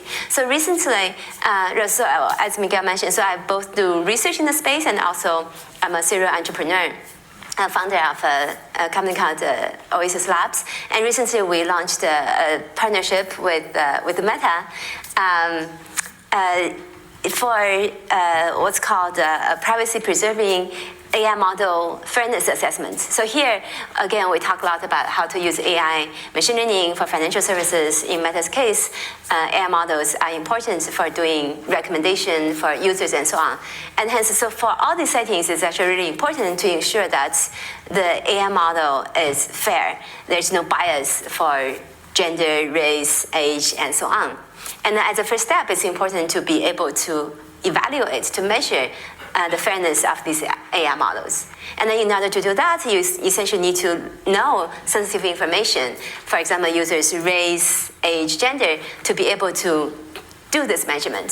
So in this case, together with Meta, we actually developed the first of its kind large-scale real-world deployment of privacy computing technologies. So using various advanced cryptographic technologies, including secure multi-party computation, zero-knowledge proofs, and differential privacy, put together, we developed this privacy-preserving technologies to be able to calculate the AI model fairness without leaking user-sensitive information. And the technology has been rolled out to all Instagram users. So it's really the first of its kind, a really truly large-scale real-world deployment of this kind of technology. So in this case, it's an example showing that users in this case are able to protect their data privacy, but also at the same time, the data is being able to be utilized to, in this case, to compute AI model fairness, which is a really important measure for society in this case. It's very good that you're putting some privacy-preserving mechanism within Meta. Let me go. That's why it's very important for them to ensure that this technology is secure and privacy. It's good. It's good. It's good everywhere, and in particular also there. But let me go to you, Siddharth, and we see a deluge of different technologies and different protocols trying to deal with identification and identity. And one of the characteristics, the technical characteristics of that is whether we decide to go for a decentralized world or a centralized world. But I think India's solution was quite interesting because it is not a corner solution. And it has certain elements on the centralized world and certain elements on the decentralized world. So can you take us a little bit into the Indian model and share with us which parts of the technology work better for what services? Sure. Thank you, Miguel, for giving me a chance to speak today and to the BIS as well. It's really an honor to be on the panel along with Don.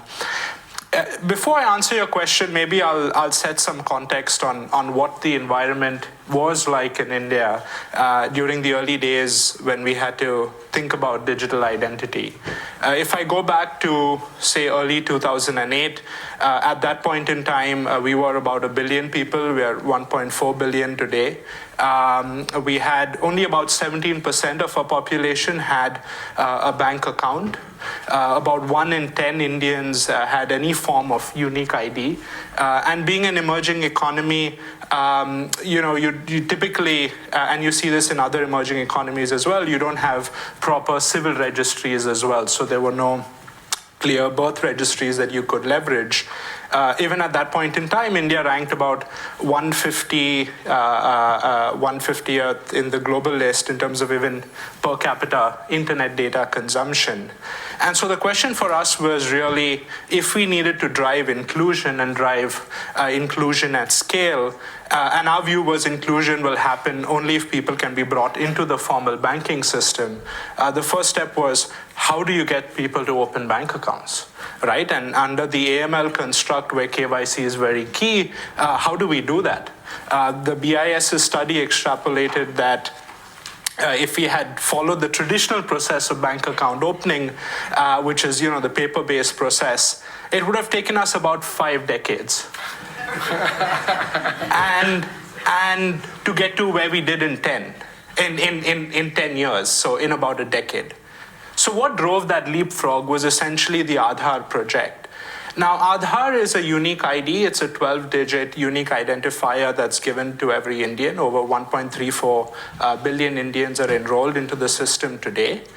It's digitally authenticatable. That means against my biometrics or any token like an OTP sent to my mobile/email, I can authenticate and prove that indeed I am the owner of that identifier and I'm linked to that. And that's the base public infrastructure. You can think of it much like public governments created public highways. Aadhaar was the base public infrastructure that was then opened up to private sector. And this was also a very key part of the design. So you, of course, had to create a centralized registry for deduplication. And deduplication and uniqueness was important, particularly as part of welfare delivery. Otherwise, you have a lot of leakages, ghost beneficiaries, etc. If we didn't have that use case, we wouldn't have even created a centralized registry. But that was a key use case. And then people could enroll. it's self-sovereign. So you declared minimal attributes, just your name, year of birth, gender, photographs, and your biometrics. That's it. And people can, of course, update that. So it's completely individual driven. And then in return, the Unique ID Authority of India would give you a digitally signed attestation. And now you can take that attestation and give it to any private sector entity. This is what individuals did by giving it to banks, and that drove the large-scale opening of bank accounts. They did it when you participated with the telecom companies. That took India from 150th to now the first in the world in terms of per capita data consumption, because people use that KYC to get SIM cards, and a whole range of use cases came up on top. And so really when we look at centralization and decentralization, I think we get lost in what parts are centralized, what parts are decentralized. Fundamentally, in Aadhaar, the design is very federated. The operations of it, how you access the system, it's not one incumbent authority and one centralized ID. In fact, with the recent changes, people can even authenticate themselves in an offline manner, so the system never knows where you've even used your Aadhaar ID. And so privacy was a very key part of that design. And so that's sort of the first step of India's journey around digital ID, and how we looked at the nuances between centralization and also leveraging the benefits that decentralization bring in, particularly when you have to deal with diverse contexts and environments. Of course, always the middle point is always better than the extremes, right? Yeah. Thank you. So, Don, let me go back to you, because the decentralization phenomenon has bring a different perspective on people, right? Like they now know that they're entitled to certain things, including the management and the ownership of their identity and their identifications. And your research has been quite influential in terms of pushing boundaries there. Can you explain us the basics of this concept of decentralized identity solutions, self-sovereign identities, and things like that? And and how is this relevant to give the identity or the power of identity back to the individuals? Okay, yes, a great question. So I can also walk through the history a little bit. So essentially, with identity, we've gone through Web 1.0, Web 2.0, and then now coming to Web 3.0. So in Web 1.0, everyone is familiar. You, for example, log into websites with your username, passwords, and so on. So that's your Web 1.0 identity. You remember your username, password.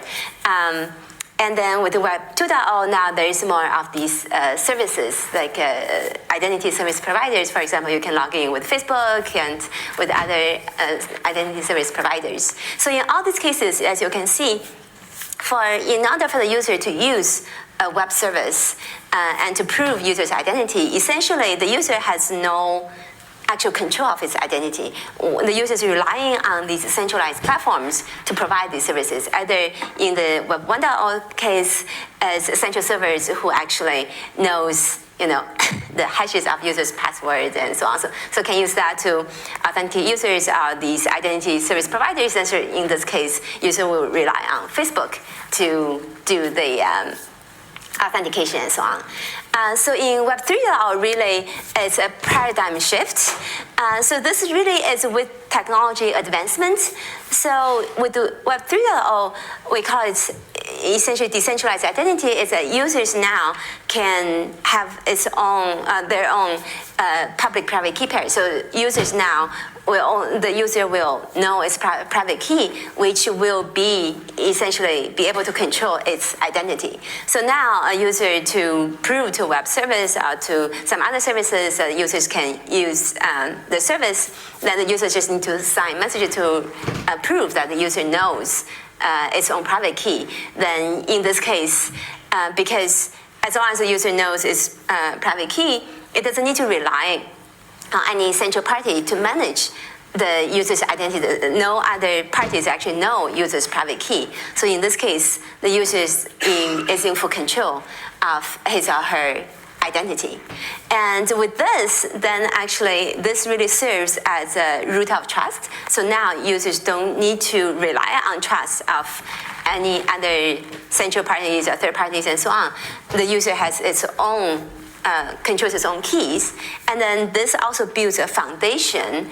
So we have a recent paper that's coming out on systematization of knowledge on data sovereignty. So this decentralized identity serves as a base foundation. And on top of this, users can then maintain control of other resources. So one way of looking at these crypto tokens, that's one example. Like you have your keys, and then using your keys, you control your assets, your tokens. And similarly, then with data, so in this data sovereignty paradigm, the underlying layer is decentralized identity. And on top of that, with the decentralized identity, you can have what we call decentralized access control to data. Unlike today, users' data often is stored in centralized platforms, and the centralized platform essentially has users' data.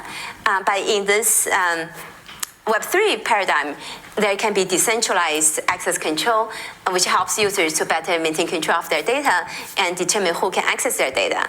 And then on top of this layer, and then even further on top is what we call policy-compliant decentralized computation. Essentially, users can give consent to other computation, and then the computation can take place in the form of confidential computing.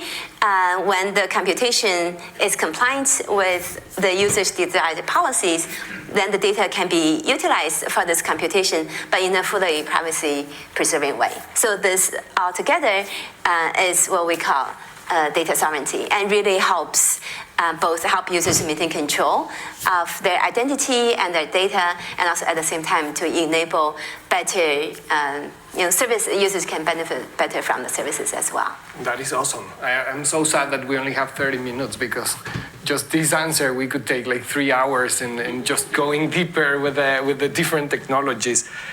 Siddharth, let me just try to take this a little bit more into the financial realm, and trying to identify how can this affect the financial services that are being provided? So there are several costs in terms of getting the KYC done by the institutions, and most of that generates two big problems for the financial sector: financial exclusion and the problem with cross-border payments in terms of not knowing who you're dealing with.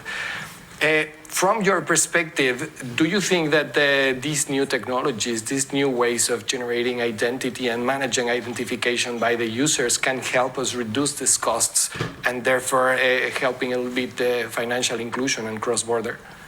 Absolutely. I think, as Don outlined, if we look at it, what these new technologies are really doing is giving more power back to the individual, and power back to by individual, it could be an individual or an SME.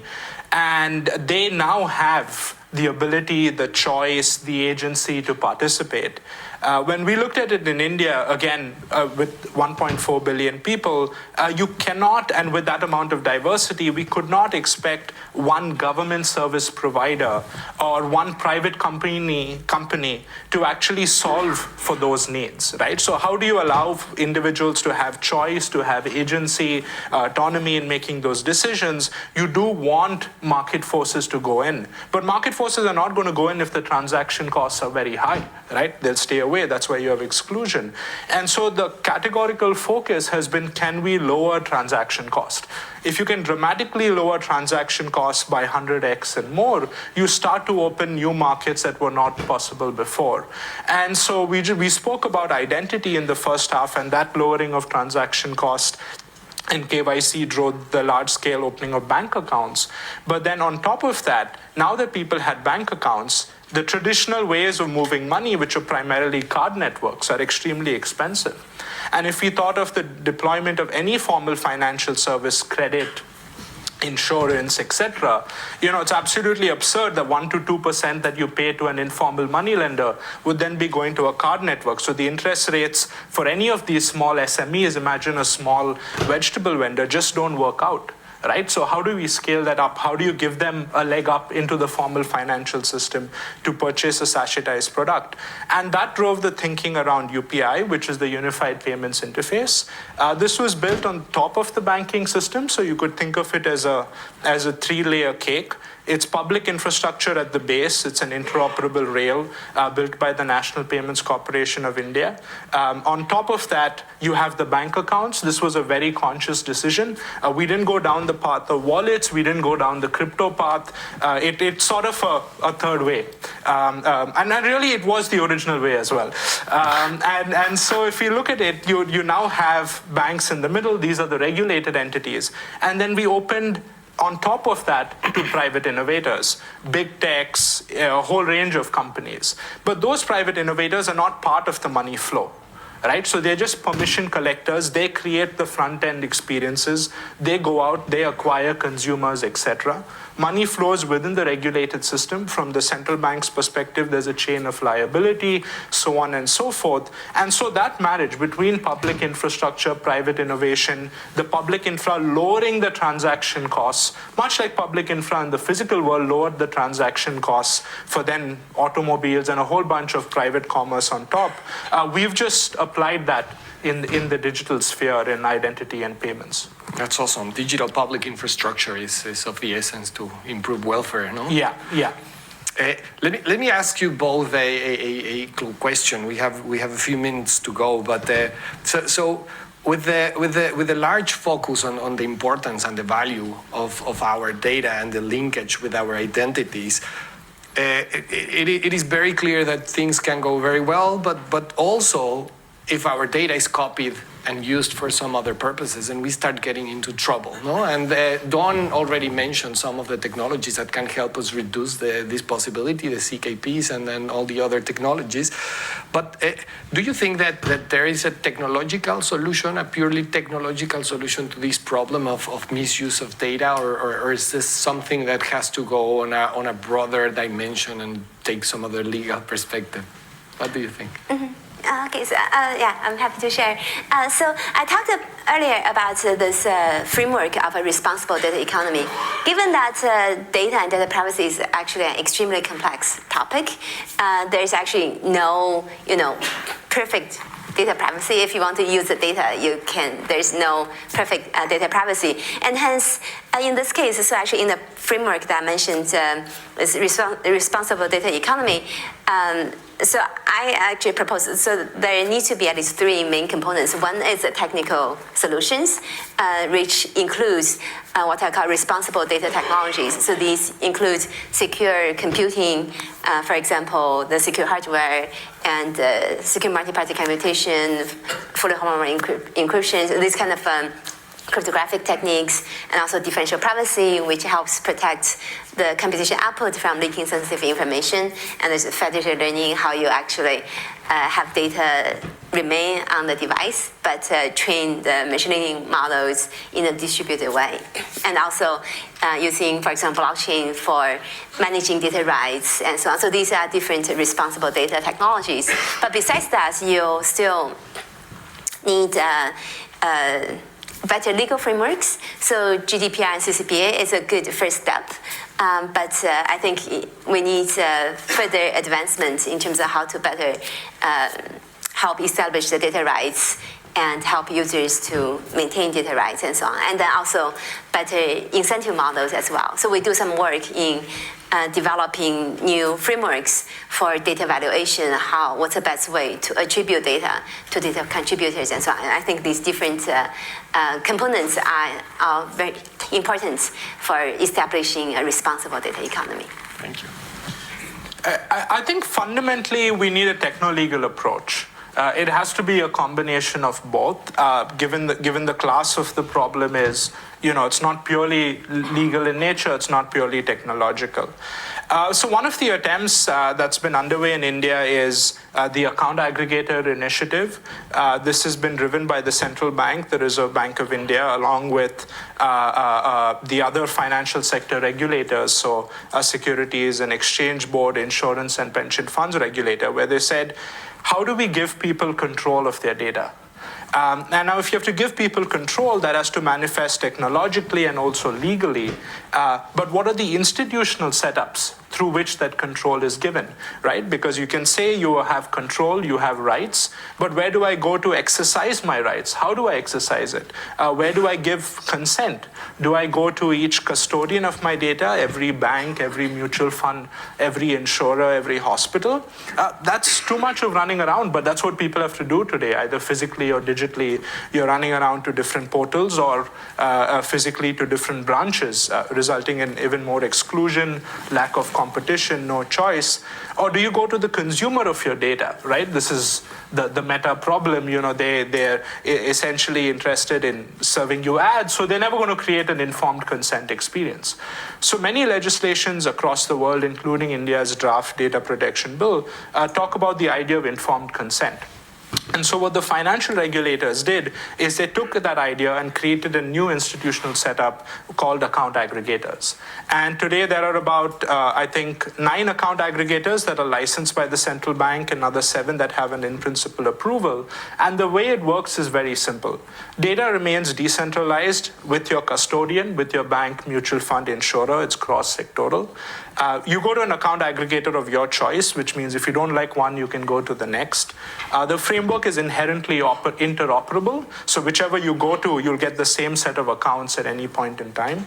Identity is federated, and this is important. So although I spoke about Aadhaar and unique identity in the early part of the conversation, we actually don't use Aadhaar anywhere in the data sharing architecture, because our principle was the individual should form or be able to create a unified view of their data, but no one in the system should have a unique view. And so you go to an account aggregator, discover where your data resides using a federated set of identities, link your accounts, and you'll get an ID. Imagine Miguel at the rate of account aggregator 1. And now tomorrow when you go to a lender, you'll just give them your account aggregator ID. And that lender will raise a consent request because they'll say, hey, Miguel, in order to give you a loan, I need access to your data. So out pops a consent request on your phone saying, okay, this lender is asking for your data for this time period, for this purpose, so on and so forth. This is how long it would be stored for. Again, many of the constructs present in privacy legislations across the world, like GDPR, like the Data Governance Act and the California Data Privacy Act. But now you encode this in technology through open standards. And if you approve it, in real time, your data is shared in an machine-readable data in an encrypted form, digitally signed and then encrypted downstream with the lender. So this system is live. Over 1 billion bank accounts are already part of the system, and capital markets and insurance data is also part of it, and consumers are using it. And so what we are seeing is when you give people control, then through a techno-legal mechanism, you can also open up the innovation side of the ecosystem with sufficient guardrails as well. So that's just my perspective on, of course, you need appropriate accountability, and I think some of what Don spoke about, which is newer types of privacy-preserving computation, means my data doesn't really have to flow as well. But we should also not remove the agency from the individual. I often hear certain lawyers propose a full accountability mechanism saying, consent is broken. But I think if you have the right mechanisms, you create the right tools, you can preserve agency but also have accountability. Thank you so much for that. And please, everyone, help me thanking our colleagues here. And please approach them if you have any questions on identity. It's a rare opportunity to have these people here. Thank you. The use of artificial intelligence and machine learning earlier with Francesca. We will now learn how the BIS Innovation Hub is experimenting in those areas with a showcase on Project Aurora. Please join me in welcoming Beju Shah, head of the BIS Innovation Hub Nordic Center. Beju, the floor is yours.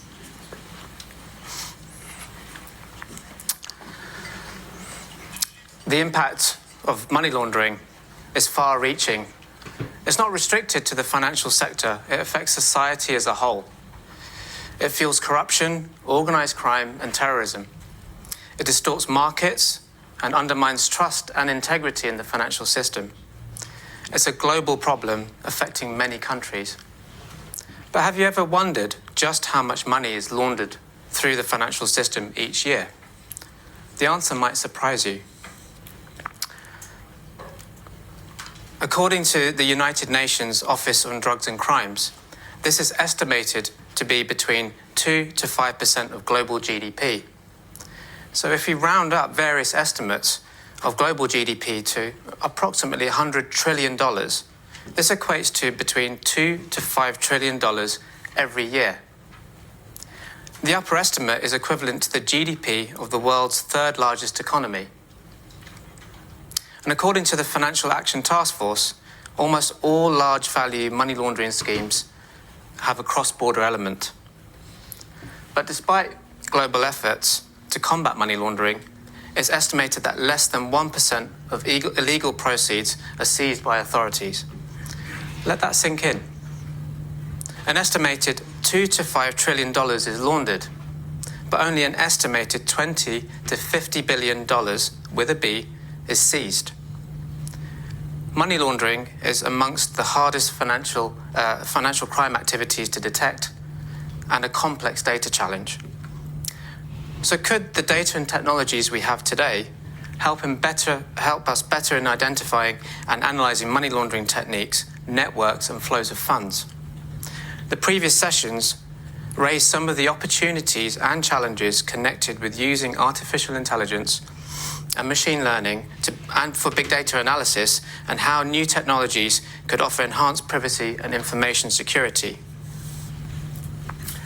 I want to tell you how Project Aurora explores these opportunities and investigates a data-driven approach to combating money laundering across institutions and borders using the latest developments in technology.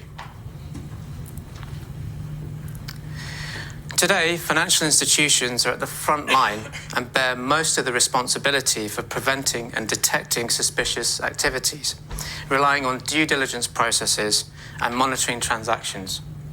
But they face challenges.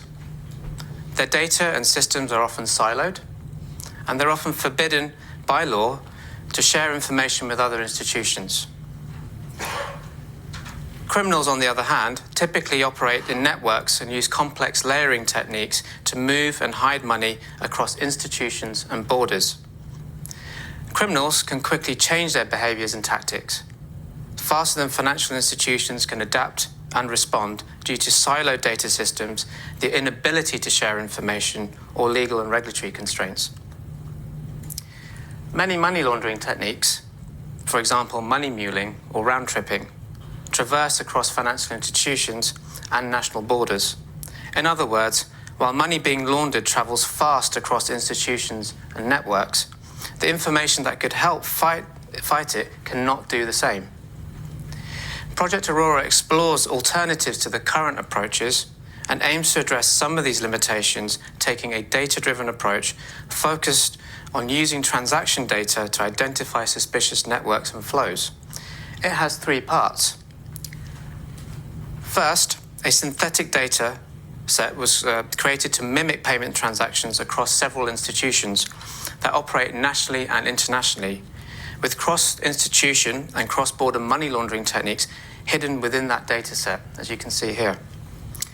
Synthetic data is artificial data that's generated using algorithms or statistical models, and it enables machine learning models to be trained and avoids the need for sensitive information to be shared.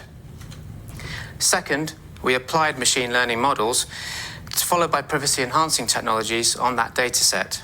And privacy-enhancing technologies, or PETs, allow data to be securely shared and analysed, limiting the disclosure of sensitive information. We began by training the machine learning algorithms and compared different approaches to analysis to determine whether it's possible to detect these suspicious networks and flows that were hidden in the data set, and also to measure the effectiveness of each of these approaches. First, we compared a siloed approach versus a centralised approach or pooled approach without privacy-enhancing technologies applied. We then applied privacy-enhancing technologies to compare a centralised approach with a decentralised approach. In the centralised approach, data from financial institutions was first encrypted using privacy-enhancing technologies, then pooled and analysed without having to decrypt that data. In this decentralised approach, we applied another type of privacy-enhancing technology called federated learning. where a common machine learning model is trained locally on each financial institution's data, but only the results and the model updates are shared, not the underlying sensitive data.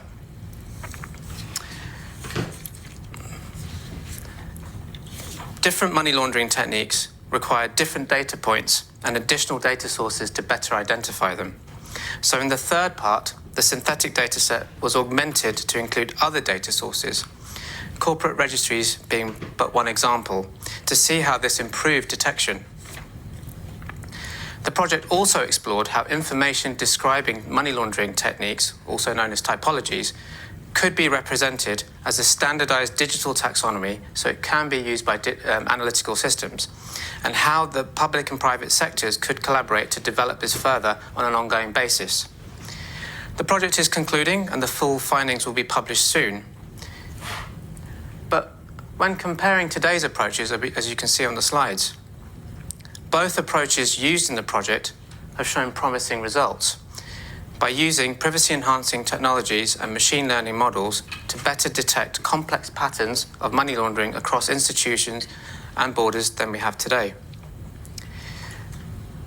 In summary, the project has highlighted the complex data challenge and cross-institution and cross-border nature of the problem. Technology can also enable us to improve detection of these suspicious networks and flows compared with today, as well as to better understand the techniques used by money launderers. Technology can also enable better collaboration and information sharing between the public and private sector. And public-private partnerships are essential, and when combined with the data and technologies that we have today, can play a critical role in better combating money laundering and other forms of financial crime across institutions and borders. Project Aurora is shining light on dark money. Thank you.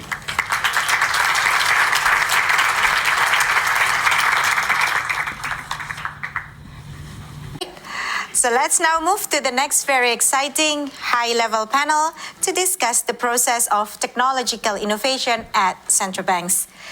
This panel will be moderated by Jill Ford, Head of Communications of the BIS. Please join me in welcoming our distinguished speakers. Thank you very much, Ayu. So we're turning tack a little bit for this session and looking at innovation within and at central banks. So central banks play a crucial role in ensuring monetary and financial stability, and to achieve those goals, they rely on various technologies for data, supervisory analysis, to payments and settlement systems. And as we've been hearing in the conference, blockchain, artificial intelligence and machine learning are developing fast. So central banks need to deal with those different technologies at different levels, analysing their impact on monetary policy and financial stability, potentially adjusting regulation and deploying them in their own organisations. As Augustine Karsten said yesterday, central banks need to be in the driving seat and steer the direction of innovation. So how can central banks adjust and use innovation in their own operations to address new challenges that are particularly relevant in these times of uncertainty, and what are the risks and benefits? Can innovation help them to better monitor markets, involve payment infrastructure, implement monetary policy and enhance forecasting tools? And how can they develop the skills necessary in those central banks to foster that culture of innovation? So we have a lot to cover in this session. So let me introduce the panel before we start the discussion. So Margarita Delgado is Deputy Governor of the Central Bank of Spain. She's a member of the Supervisory Board of the European Central Bank Single Supervisory Mechanism, the Council of the Spanish National Securities Markets Commission and the Macro Prudential Authority. Pablo García Silva is Vice Governor of the Central Bank of Chile and Chair of the Irving Fisher Committee on Central Bank Statistics of the BIS. He served as Executive Director, Chief Economist and Director of Research as well. Changchun Mu is the Director General of the People's Bank of China Digital Currency Institute.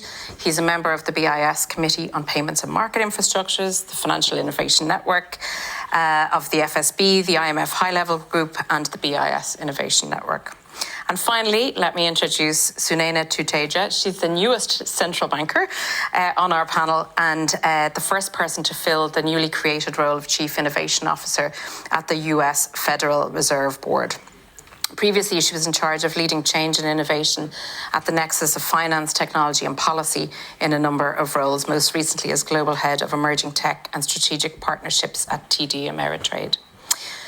So, with those introductions out of the way, I want to first discuss with you all how central banks are steering the innovation process, what kind of role technological innovations play in the operations now and in the future.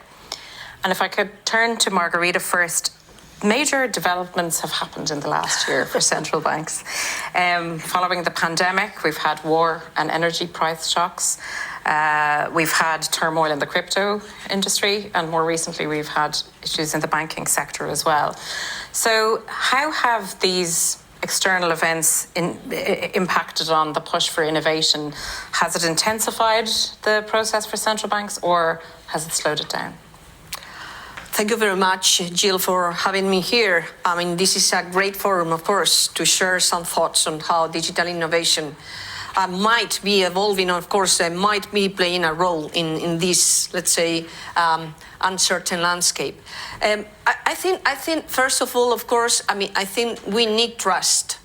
And this is for the whole society, but we are the central bankers and we need to try to help society with the trust and the confidence. And I think that confidence is key for the financial system. As you mentioned, of course, the crypto winter and also the very recent turbulences with the banking system. So first of all, I think that we have to cope with our main objective. So having said that, and coming back to your question on the digitalization and innovation, first of all, I think that as our main objective, of course, is to preserve the financial stability, we need to be adaptive to the environment and also be knowledgeable of what is going on out there, right? So I think, first of all, central bankers need to understand what the ecosystem needs and wants, and also really to apply everything that we know, using every tool that we have in order to really take the right decisions. For example, also, I'm sure that you've discussed at length today, all the questions around the potential contribution of to the digital euro investigation. I think that these innovations can really contribute to promoting the smooth operation in the payment system. So I think this is something that we have and something that we need to take advantage of, right? Secondly, as very recent cases just testified, I think there are many challenges for the supervisors now, many challenges and many tools and many opportunities for the supervisors. So from the project Gaia to, any kind of application that maybe we can discuss it a bit later, that we have just started to apply in our, let's say, SSM, in the supervisory mechanism, the single supervisory mechanism, and these elements might help supervisors to really grasp the environment, the difficulties, the risks, and take the right decisions. And this leads me maybe to another aspect, which is the human aspect. We are now really, suffering or living challenging times for our staff in order to keep the pace with the different innovations and the different items around it.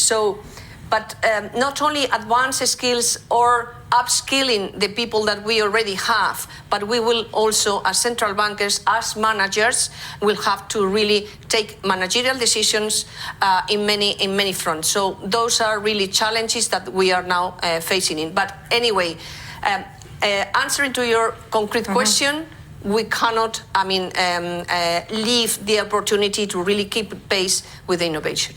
Thank you very much, Margarita. I think you make a very, very relevant point as well about our own staff keeping pace as well in these times.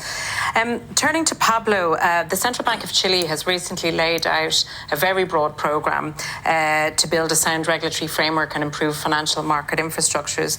So with that programme in mind, what technologies are you using to achieve those goals in that programme? Thanks, Jill. It's a real pleasure to be here. I've learned a lot, I think, during these days. And the first reflection I have is more of a sort of high-level approach on this, that technological innovation, the way we try to implement it as a central bank, is not only about tech, but it's also about people and culture. We'll talk maybe more about that on the second round.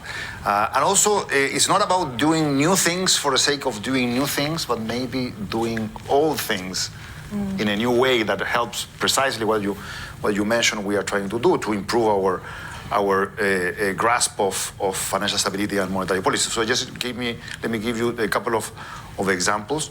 One is that pushing for more data sources. We've managed to get a pretty close relationship with other agencies at the government level to gather very granular data at the individual level, at the firm level, and persons level, allowing us to detect and evaluate very precisely what is going on in terms of all the heterogeneity in the Chilean economy. Of course, this has a lot of implications regarding privacy, so we had to change our way of dealing with data in the sense of having a single point of entry, having a data governance committee, having a technological program to improve our management of databases, for the sake of preventing the migrating of databases in individual laptops or leakage towards non-authorized users. So this is a very traditional approach of trying to get better information, but has allowed us to get, for instance, almost weekly estimates of economic activity with only a few days lag. So it's a much more precise sense of what is going on with the business cycle. We get now the ability to merge data on credit conditions and debt conditions of households with their employment history, with their income history, even with their consumption history, because we have all the information on the electronic invoicing that goes on in the economy, and so on and so forth. So I think that's one example of how you need to change both your technological providers and also the way you approach the coordination of data within the central bank to avoid silos. The second example is payments, and I think I liked a lot what I heard yesterday from Cecilia and from Christine Lagarde regarding how you approach the innovations in terms of payments. So why do we want to innovate in terms of payments? Why do we think this is important? On the one hand is because we want to preserve the fiat money system. I think that is a very important concept. And we want to preserve the integrity of the peso payment system in particular. So why is this important? Because the ghost of dollarization is always there. It's something that's pretty absent in Chile, but you see in the region in Latin America, dollarization is a very common situation. So the ghost of having people, because of the use of ease of use and because of simplicity, shifting towards a non-peso based payment system is actually quite risky. And in that sense, I think we've benefited from three structural characteristics in our case. One is that for the last about 20 years, the state-owned bank managed to create side accounts for essentially everybody. So now we have 90% of the population that have side accounts that are free. They are linked to your national ID number that you get 2 days after you're born and will accompany you until you die. So it's a single ID for everything. Now, that coupled with the fact that electronic transfers from checking accounts have become quite common between commercial banks, and what we are doing now is try to improve the clearing of those payments and improve the sort of solvency of that process. We are moving towards open banking, therefore thinking about the explanation about what is going on in India, to create a third layer of innovation with private providers that complements what the private system is doing. And we've also explored the possibility of the issuance of a CBDC, although I have to say that given the current situation that we have, there are many other things that we need to develop first, push for the for cross-border convertibility of the peso, for instance, and then also improve on fast payments, which I think we are quite along the way to improve on that dimension. But definitely a CBDC can be a possibility in the future, but first we need to make more robust these other areas. That sounds like a very large program of work. So it maybe begs the question then, with all of these developments within the organization, then how are you developing the skills of and the competencies of your staff to move with all these changes? So this is actually quite interesting because it's not a matter just for human resources. Yes, absolutely. It's a very cross-cutting theme. Yeah. You need to organize cross-area groups that work on these different issues, on payments, on the CBDC, on data. You not only need people that are in statistics or monetary policy or financial stability, you need to create these sort of cross-cutting areas. And also, in terms of the skills, you need to upskill people. You need to train people on data management. You need to train them on new software. Offer the possibility to do this to the current staff. Be careful when you hire new people also. We are also lucky that in contrast with other central banks in the region, we are subject to the common labor code and not the public administration. Okay. So this gives you a lot more flexibility regarding hiring, firing, managerial decisions, incentives, bonuses. You can be way more competitive than if we were part of the public sector. Okay, that's very interesting, and it may be a topic we'll turn to later, which is kind of retention of all of these skills. Turning to you, Mr. Mood, the survey that we did, and thank you everybody for participating in the survey prior to the summit here, showed that looking into the future, right? So 50% of the respondents expect blockchain to become widely and significantly adopted in the financial sector by 2026, and then almost 85% of them believed that would be significant in 10 years' time. So at the Digital Currency Institute, you've been advancing these technologies for some time. Do you share this view? And do you think that central banks should try to adopt these technologies at the same speed as the private sector? Thank you, Jill. Thank you for having me here today. I have read the survey that the survey shows that the DLT, or so-called blockchain, is expected to be widely adopted by the financial industry. Well, the new technology definitely is a very strong driving force for the financial innovation, and DLT definitely is very suitable for non-real-time, low frequency and less sensitive business use cases, such as registry or confirmation of property rights or securities settlements. Well, that very suitable for those business cases. But of course, there are some concerns and doubts about the capacity, scalability, or the finality issue or concerns for the application of DLT in the payment system. For example, for our core system, the ECNY, we actually don't use DLT for the core system because the capacity or scalability definitely cannot meet the retail requirements in China. We have such a big population and so big, high concurrency requirements. Definitely DLT cannot meet that. But for the reconciliation part of our system, we do use DLT. So having said that, it's important to note the potential risks deriving from the centralized momentum in DLT applications. Just like Stephen yesterday, he said that we witnessed several major events in the crypto turmoil last year. For example, the FTX incidents. So we can see from those events that the application of DLT in DeFi is actually not truly decentralized.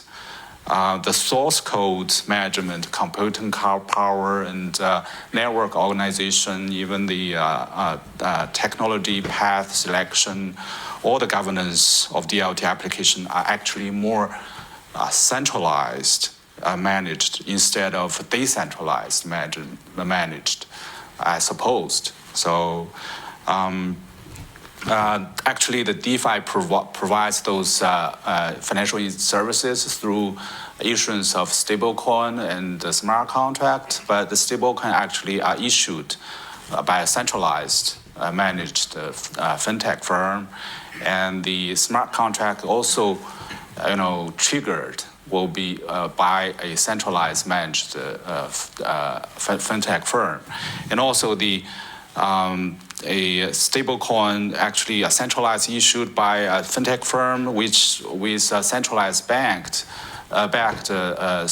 pool of assets or establishing algorithms, which will raise concern of transparency and price manipulation.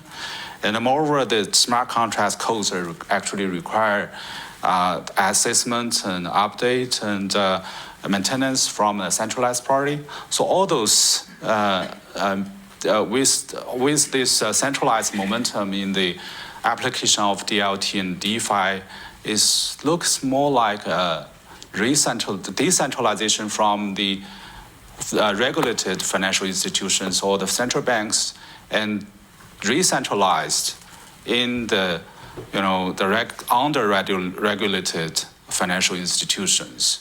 So it may raise the concern that re-centralization of the DeFi below the radar of the supervision could bring liquidity risk, market risk, or the concerns of M and CTF. It took the financial industry hundreds of years to realize that centralized management and regulation is required to mitigate the financial risks and iron out the financial cycle.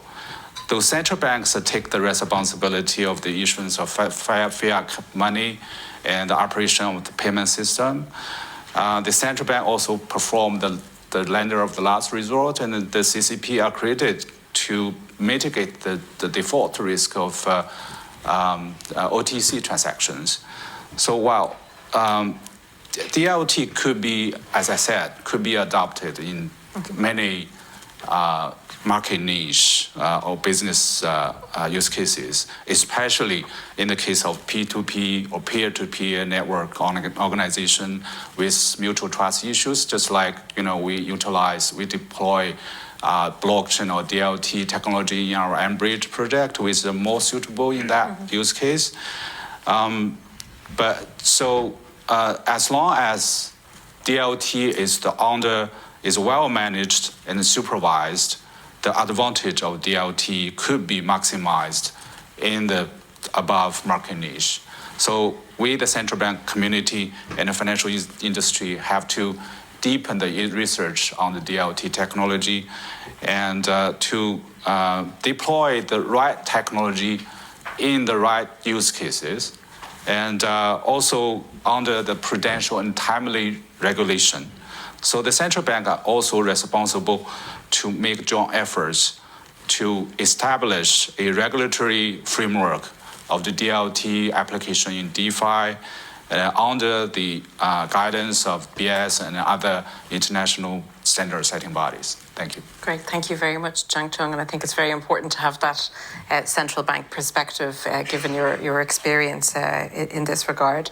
So turning to you, Sunaina, the Fed created this new role that you now hold of Chief Innovation Officer, and you mentioned once the key to innovation in central banks is to create the perfect blend of the bold and the boring. Now, I'm reminded of a slogan that I once saw in the Nederlandse Bank, the Dutch central bank, about 10 years ago, and it actually said on one of the slogans, "We aim to be boring." So thinking of technological innovation, what is the bold and what is the boring? Thank you, Jill. So this is my second trip to the BIS in the last 3 months, and as somebody coming from crypto who now works with central bankers, I can tell you are not boring. So, I think whether it's in the public sector or in the private sector, having led change and transformation, I keep coming back to the thesis that in order to advance innovation that's actually meaningful in terms of the outcomes and the value it delivers, it has to be predicated on kind of this eclectic combo of the bold and the boring. Oftentimes you think of innovation and, it's like eureka moments and unicorns and rainbows. That may happen in movies, but I think as innovators in this room, you'll all attest that it takes a lot of hard work. It's a lot of grit. It's getting laughed out of a lot of rooms when you first pitch an idea, or people rolling their eyes because they're like, what are you talking about? So, and when I joined the Fed in the middle of the pandemic, and I, my first 100 days set out to meet as many people as I could, which was the only nice thing about the pandemic because you didn't have to go anywhere physically. I talked to over 800 people within the Federal Reserve System in my 100 days. And, I asked all of them the same 3 questions. What does innovation mean to you from your span of control within the Fed? What do you hope that the person in this role will do? Which got all kinds of answers depending on what book they were talking. And what is the one thing you fear that the person in this role would do? And that got a very consistent answer, which we'll get to. But on the first question, what I picked up was, again, there was a diversity of perspectives of what innovate, because if you talk to our colleagues in Soup and Reg versus payments versus policy, everybody had their own views of what innovation, how it could manifest. But what I sensed that it was the word innovation was also very anxiety inducing, right? Oh my God, we're a central bank, we're expected to innovate. It's like in my year-end review, but I don't know what to do. And it's not that different, and you're all nodding, right? And it's not that different from the private sector. And in order to kind of reduce that anxiety and hopefully help people know that you're actually doing it already, what we really started to is parse out the notion that at its substrate, innovation is change management and problem solving. I think we can all attest we do that pretty much every day, regardless what our span of control is. And I think breaking that down became very important, and I could just feel like this overall sigh, oh, okay, I can do this, right? And then it was about how do you now start to define it so that the innovation that we're leading is less about chasing shiny objects or FOMO-driven innovation, fear of missing out, and it's more about putting those singles on the board and really driving utility and value for the institution. So the way I characterize, bold and the beautiful, not the soap opera. That's the central bankers. See, I might have been inspired. No, I'm just kidding. So the way I would maybe parse out is, 5 components. One, I think it behooves all of us to really walk the talk about, innovation has to be evergreen, right? It's not something that comes in and out of style. And I know the theme of this conference was innovation during uncertainty. And next time, can we not actually have that much uncertainty? Boring is okay. But if you think about innovation, when budgets are tight, when there's a lot of uncertainty, what's the first line item people go to, right? And I think we all as leaders have a role to actually say, no, it is during times of uncertainty, the unknown, the chaos, is when innovation is the most important, right? It's when your budgets are tight, you actually want to lean into innovation because it can help you drive efficiencies and optimization, right? It's when there's a lot of unknown unknowns around you and you need to solve that Rubik's Cube, is when you need to flex new muscle memory and new mental models, which is innovation. So I think that's an important component, that, innovation can't be this volatility curve. It should be something that's going up and to the right consistently.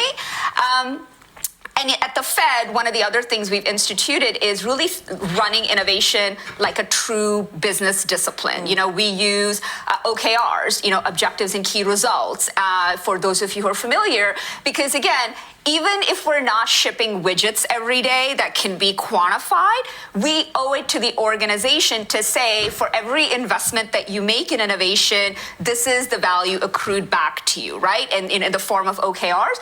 And the other good thing about OKRs is it does a really good job of showing interconnectedness, right? I would hazard a guess that none of you who drive innovation in your institution are doing it in a silo in your own little corner. You're creating collaborative webs across your organization. And that's another reason OKRs can help drive that accountability.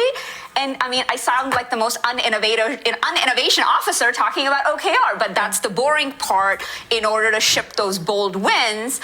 I think the other component is really putting forth the notion that innovation is a team sport.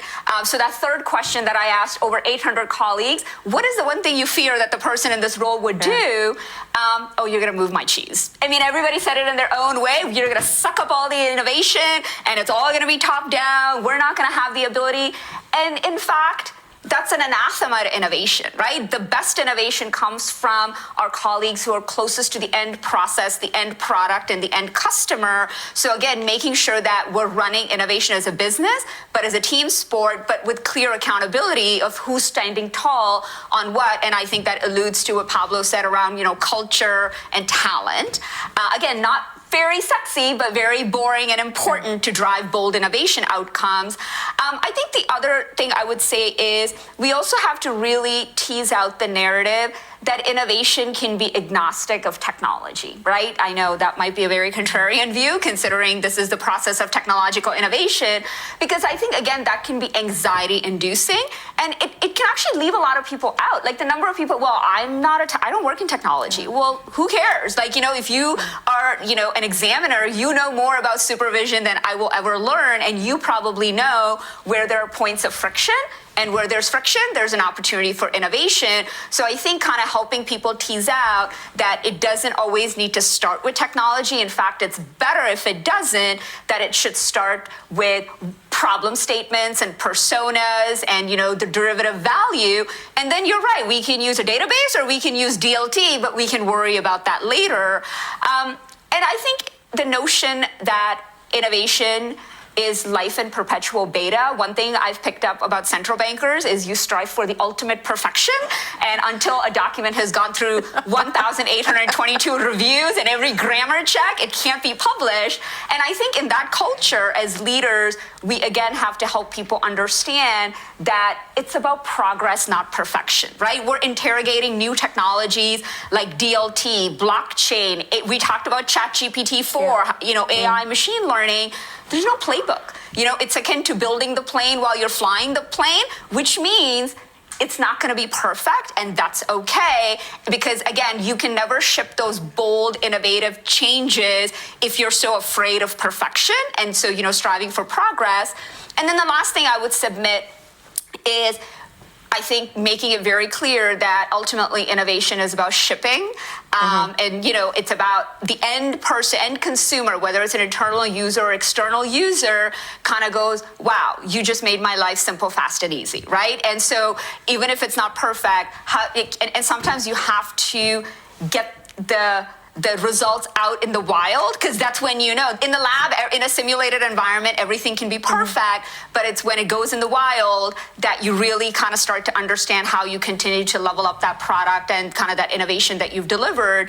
So I think that's how I might characterize. Those might all sound very boring, but if we do those things very consistently, the last thing I'll just add, in terms of the evergreen innovation, because you're also all leaders that probably, make decisions around resources in your organization, is innovation cannot be cheap and cheerful. There's only so much your teams can do with limited budget or no resources. That as leaders, we also have to make sure that if we are expecting transformational change with innovation, which we've all talked about, that we're also making sure that we're investing in it appropriately, whether enabling time for the talent, whether it's capital, whether, do we have the right skills in our organization? Are we helping them level up those skills? And I think that's an important component, because sometimes there's a delta between the rhetoric of we want you to innovate, but then there's no follow through in terms of the reality of here's how we're going to invest so innovation becomes real. So I think if we do those boring things very consistently and apply the mental model of evergreen innovation, progress over perfection. So you're trying to make me a central banker, but also adopting things that we know work in the private sector, whether it's design thinking or Scrum and Agile. And I'm walking away from this conference very inspired, going, wow, central bankers are not that boring. Actually, you guys have leaned in very aggressively in adopting a lot of these techniques, not just in rhetoric, but in action. So I think just doing those repeatedly will ensure that we'll see more great projects that, we were briefed on over the last day and a half. Great, thank you very much, Sunayana, and it gave us a real insight into how you're doing that across the Federal Reserve System as well. And maybe staying on that topic of innovation within the central bank, I've been to the Banco de España recently and seen all that you're doing in terms of your own innovation team. You're kind of plugged into now the BIS, Eurosystem Hub, you have your own domestic projects, you have the sandbox as well, and you're working with other kind of public authorities. So I'm curious to understand at the Banco de España, as was having listened to the Federal Reserve System example, how do you manage all of these projects? How do you coordinate them? And how do you kind of keep momentum when you're trying to prioritize all these different projects? Of course, I mean, you can imagine that this is really challenging. Of course, I mean, you need to keep the momentum and also increase the effectiveness and agility of the team. So it's really complex. Well, first of all, we started with a strategic plan. And one of the pillars of the strategic plan was really, I mean, to set up a kind of a digital transformation program, which is something that's totally across the board through the whole organization. And it counts with a kind of material team in charge of data scientist, and also we set up a digital transformation office, which is, I guess, is very similar to what the Fed has just done. And in that digital transformation office, we will probably plug in the new chief data officer. So we are in central banks, we are sitting on a chunk of data, a chunk of really granular data, specifically in Spain. We deal with a big amount of figures, data, not only for the macroeconomic projections, but also coming from the banks and for statistical reasons. So I think we need to try to put some order there. So we are now building up those skills for the people, and through upskilling, as I mentioned, but also through hiring new people in order to get there.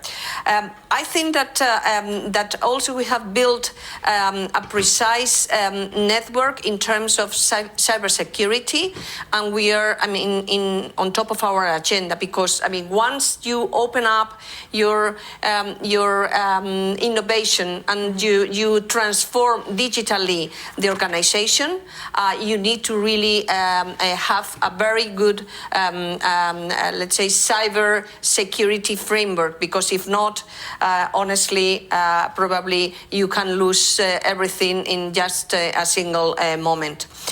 You mentioned also the regulatory sandbox. I think this is not boring. I think I wouldn't say that the teams get fun with the sandbox, but they really learn a lot, because this is a public-private initiative, which is really interesting, really important.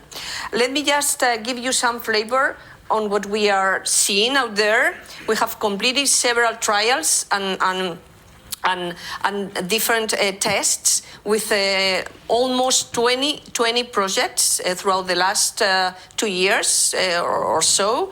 And it has proven to be a very fertile ground to touch base with market players, indeed, on quite a broad range of initiatives, from blockchain, artificial intelligence, cloud computing, or biometric authentication. Some of them from the fintech community, but many from the banking system. I mean, very well established and big banks. They are really investing money on this type of initiative. So I think this is really important.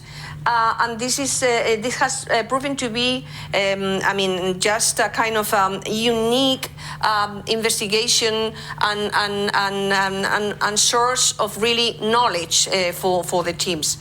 Also, we have committed to the researching and experimenting together with other central banks, for example, on the wholesale CBDC. Also, we are investing people, time, and money on that, and also we are collaborating internationally in different projects with other organizations. Which, by the way, I think cooperation at international level is key here as well. Absolutely, and I think when we hear the many points about interconnectivity and learning from each other, which is one of the very valuable things we can do in the central banking community.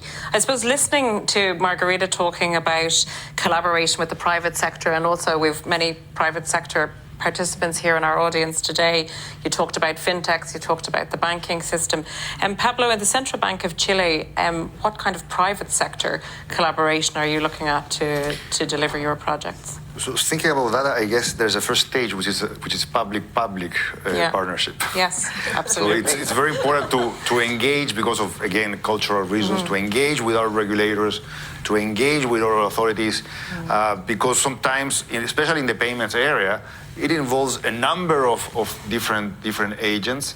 We had a conference here on regulating big techs a few weeks ago. It highlighted the fact that in the new environment, there is antitrust, there is data protection, right? There is financial stability. So you need to have kind of a holistic approach so as to engage everybody within the public sector in these initiatives. And on the public-private, I think there is an interesting angle here, which has to do a bit with the boring versus the bold, right?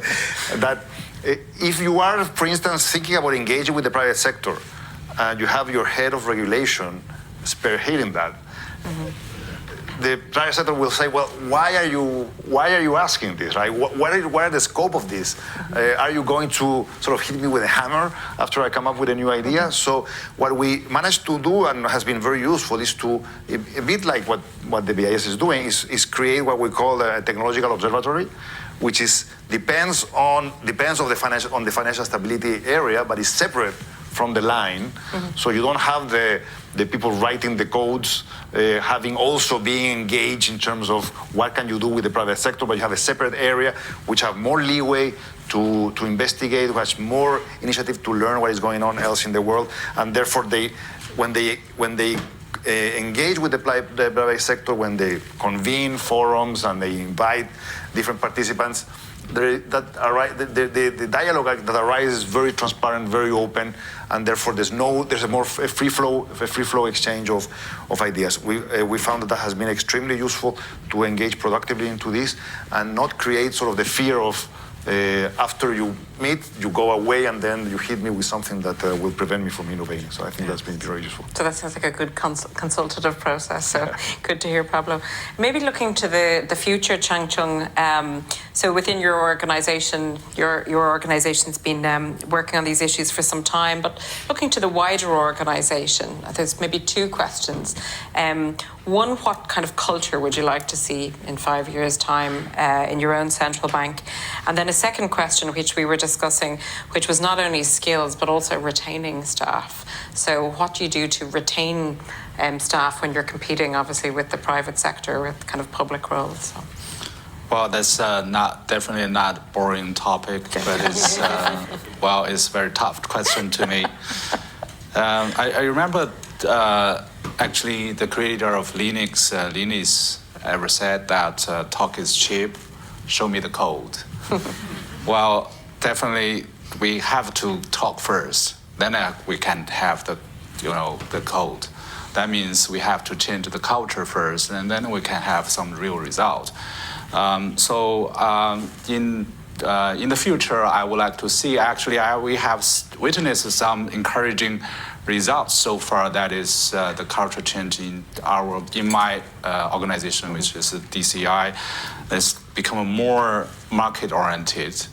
As all all we know that we hope actually our central bankers are very market-oriented, because we have to respond to the market pressure like recent days.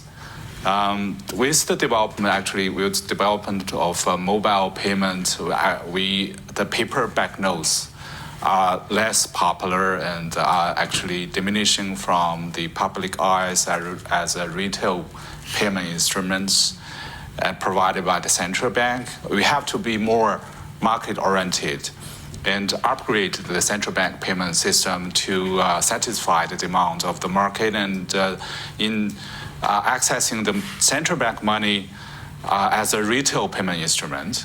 So in the paper banknote era, the central bank only take care of the responsibility of minting and printing, and the circulation actually will be taken care of by the commercial banks and the private sectors. However, for the development of the CBDC system in the future, and currently we have to cooperate with private sector, and we have to co-develop the system with the commercial banks, with the private sectors, including PSPs, commercial banks, and even telecom operators. So although in the two-tier model, the retail transactions are still taken care of by the private financial institutions, but we have to, as a central bank, we have to respond to the retail market capacity requirements and the functional demands. Like this morning, that people ask, what is the TPS capacity of the bridge? We have to answer that question, respond to that capacity pressure from the market. Also, for example, we in Chinese society, we have the custom to send rare packets during the Chinese New Year to show the goodwill and send good wishes, like you send Christmas card during Christmas.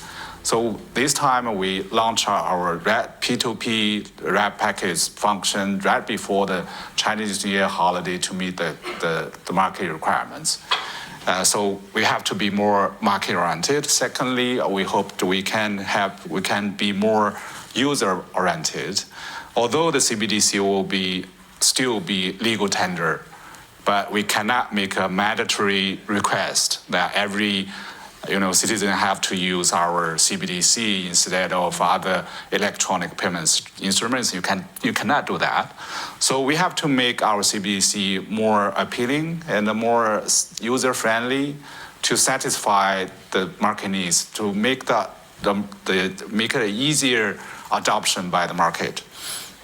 So I remember a slogan from Nokia. Nokia is a very great company. I remember that when you turn on the Nokia phone, you will see a slogan, connecting people. So we share the same value in our CBDC system and development, and the users and people will be always the center of our system. So we every day actually we are collecting comments from every source of feedback, including the social media, the app markets, or even the call centers calls, especially the negative ones. And we know that users hate us, but we have to collect all those negative comments and upgrade our apps and to make it more satisfactory for the users and then make the hate go away. So, since our CBDC formally launched last year, we have iterated 19 versions of our app and to satisfy the market needs. As we said, I have said that we are more market-oriented, but we cannot be more profit-oriented because some of the functions, for example, the offline function, which is actually not profitable in Chinese market, but we have to develop that function because we want to make our CBDC a universal payment instrument which could be used at 7/24 and whenever, wherever. So with the introduction of the CBDC, I would like to say that the central bank could be more user-friendly, could be more user-oriented, and we can share that value of connecting people. So, I mean, of course, that will be a tough job for me to attracting people here because we cannot offer the similar salary level as the private sector. But I believe that people who share our value will join us in the future. I think that's a very fair point about the public service value. So I'm conscious of time, and I'll maybe give the final word then to Sunaina. So you have been working in the private sector more recently, and your Twitter profile descriptor says you are solving gnarly problems. For all my Canadian friends. At the nexus of tech, finance and policy. So basically, having listened to all of this today, you listened to the conference as well, how do we merge the best of both worlds, kind of the private and the public sector? Yeah, you know, when I was first approached about the role about Chief Innovation Officer of the central bank, I'm like, wait a minute. First, is this a prank? Two, innovation, central banking is not like an oxymoron.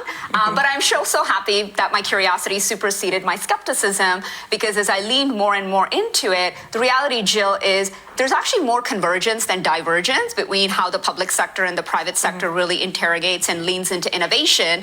Now, what we're optimizing for will be different. As Mr. Move rightly said, we're not optimizing for profitability, but in a way, we are optimizing for similar things like adoption, right? When I was in the private sector, you know, your growth hacking strategy or adoption strategy was a big component of product development, which is what my colleagues here have alluded to, right? So I think there is more convergence. What I might just offer is you think about where innovation really garners value-added outcomes and, you know, bold change in the private sector. And it's really the anchoring heuristic of, number one, are you solving gnarly problems? Again, forget about the technology, start with a problem statement, and really ask yourselves, what is the problem we're trying to solve? Why does this problem need to be solved? And why are we uniquely qualified to solve this problem, right? And then zone in, and therein lies your niche. And as central banks, I think sometimes we don't appreciate how powerful our scale is. I worked in the private sector in a startup. All you craved for was that scale. And for us, we have massive scale. Our challenge is kickstarting or accelerating our metabolism, right? The private sector oftentimes has speed, but we have scale. If we can just introduce more tempo and metabolism to our scale, I think the curve of the impact we can all collectively make, and I know the work that BIS Innovation Hubs are doing, it can definitely be a force multiplier. So I think there's a convergence and there's an area where we could do better. I think the other part of the heuristic is, as we're all solving these gnarly problems, to something you touched on, are we obsessing about it with the end consumer in mind, right? Whether it's an internal user, external user, retail user, institutional user, are we, you know, because it's easy to fall in love with your solution or think that this problem you're solving for is so important, maybe it's to you. You know, in the private sector, we often asked ourselves, are you shipping this product for 10 people, 10,000 people, 10 million people, right? You better be shipping for 10 million people because that's what's going to justify it. And I think sometimes as we're interrogating, are we really asking ourselves, who's the end user? Do they want this problem solved? And is this the way they want to solve it? And are we really coming at it with that obsession about the consumer experience? And then I think the last imperative as part of that heuristic for why innovation is critical as central bankers, which is very same as the private sector, is it's about relevancy. And Cecilia said that in her opening comments, you know, is how are we making sure that we're leveling up our value and relevancy? So any you know, the mission-driven work that all of the institutions here do, how is that making the end user's life, again, simple, fast, easy? And just because it was a great experience 2 years ago, is it still that great experience? Because consumers can be fickle, and that's a good thing, right? Maybe I'll end with a survey, since we were doing a lot of them. Like, think about just in your own lifetimes how quickly expectations from a consumer perspective have changed, because ultimately that consumer is the decider. Raise your hands if in your lifetime you've received advice or given advice about do not talk to strangers. Do not get in strangers' cars. Do not ever stay in a stranger's house, right? You've either given that advice as parents or received it. And think about it, just in the last 10 years, you know, I talked to strangers today on Twitter. I probably shouldn't, but I did. I did not get in any fights. I rode with a stranger when I when I left the airport to go to my hotel. And, you know, I even paid them for the privilege of riding in a stranger's car. And on my last vacation, I stayed in a stranger's home, right? So it's a cheeky example, but it just illustrates that end consumer that we're serving observing is moving at a velocity that we have to catch up because they're not waiting for us. And I think that imperative for innovation is the same whether you're in a central banking context or in the private sector context. Thank you very much, Sunaina. And I think wrapping around it all is the public interest, which I think each of you serve through your own organisations. So can I just thank all of our panellists, Margarita, Pablo, Chengchun, Sunaina, for your time. And thank you very much, everybody, for listening. It's the last session of this year's Innovation Summit. It is a conversation with a special guest, Benoît Cœuré, President of the French Competition Authority, on the topic of the effect of technological innovation by big techs and fintechs on competition in the financial sector. For us at the BIS, this is a very special session, of course, as Benoît was the first head of the Innovation Hub between 2019 and 2022. And the discussion today will be moderated by Cecilia Kingsley, the current head of the BIS Innovation Hub. Before proceeding to the last session and to Cecilia's final remarks, let me invite you first to fill a short survey for this year's BIS Innovation Summit after the end of this session. For in-person attendees, please scan the QR code available on screen outside of this room, and we will also send an email to everyone participating with a link to this survey after the event. Finally, let me extend my personal thanks to all speakers for all thought-provoking discussions and to all of you for having been such an incredible audience for these past 2 days. Now, without further delay, I will leave the floor to Cecilia Kingsley and Benoît Cœuré. Thank you very much, Ayu, and it's a tall order to come after a panel like that, but we are going to excel, I'm sure. And let me start by saying that this is going to be the last session at this 2-day conference, and by magic, it all's going to come together at the end, so don't go anywhere. But before we get to that, I have lined up a very interesting topic for us to discuss. We have heard about the need for innovation. As economists or in technology, we believe that competition is a good thing. But we also, as part of the public sector, and most of us actually think that financial stability is a good thing. And striking the right balance between these three objectives is really hard. And we're going to frame this discussion around the fact that big techs are very interested in getting into financial services, and they are setting the stage in many different ways when it comes to how we as individuals access digital services and development of digital services. And just to give you a little bit of a warm-up and why I think Benoît is the perfect guest to discuss this is that some years ago in 2021, the European Union proposed a Digital Markets Act in order to sort of control the online gatekeepers like the big techs, making sure that the problems of high barriers to entry and anti-competitive practices by designated gatekeepers were kept at bay. And the objective, obviously, is to make digital markets both contestable and fair for existing and future rivals.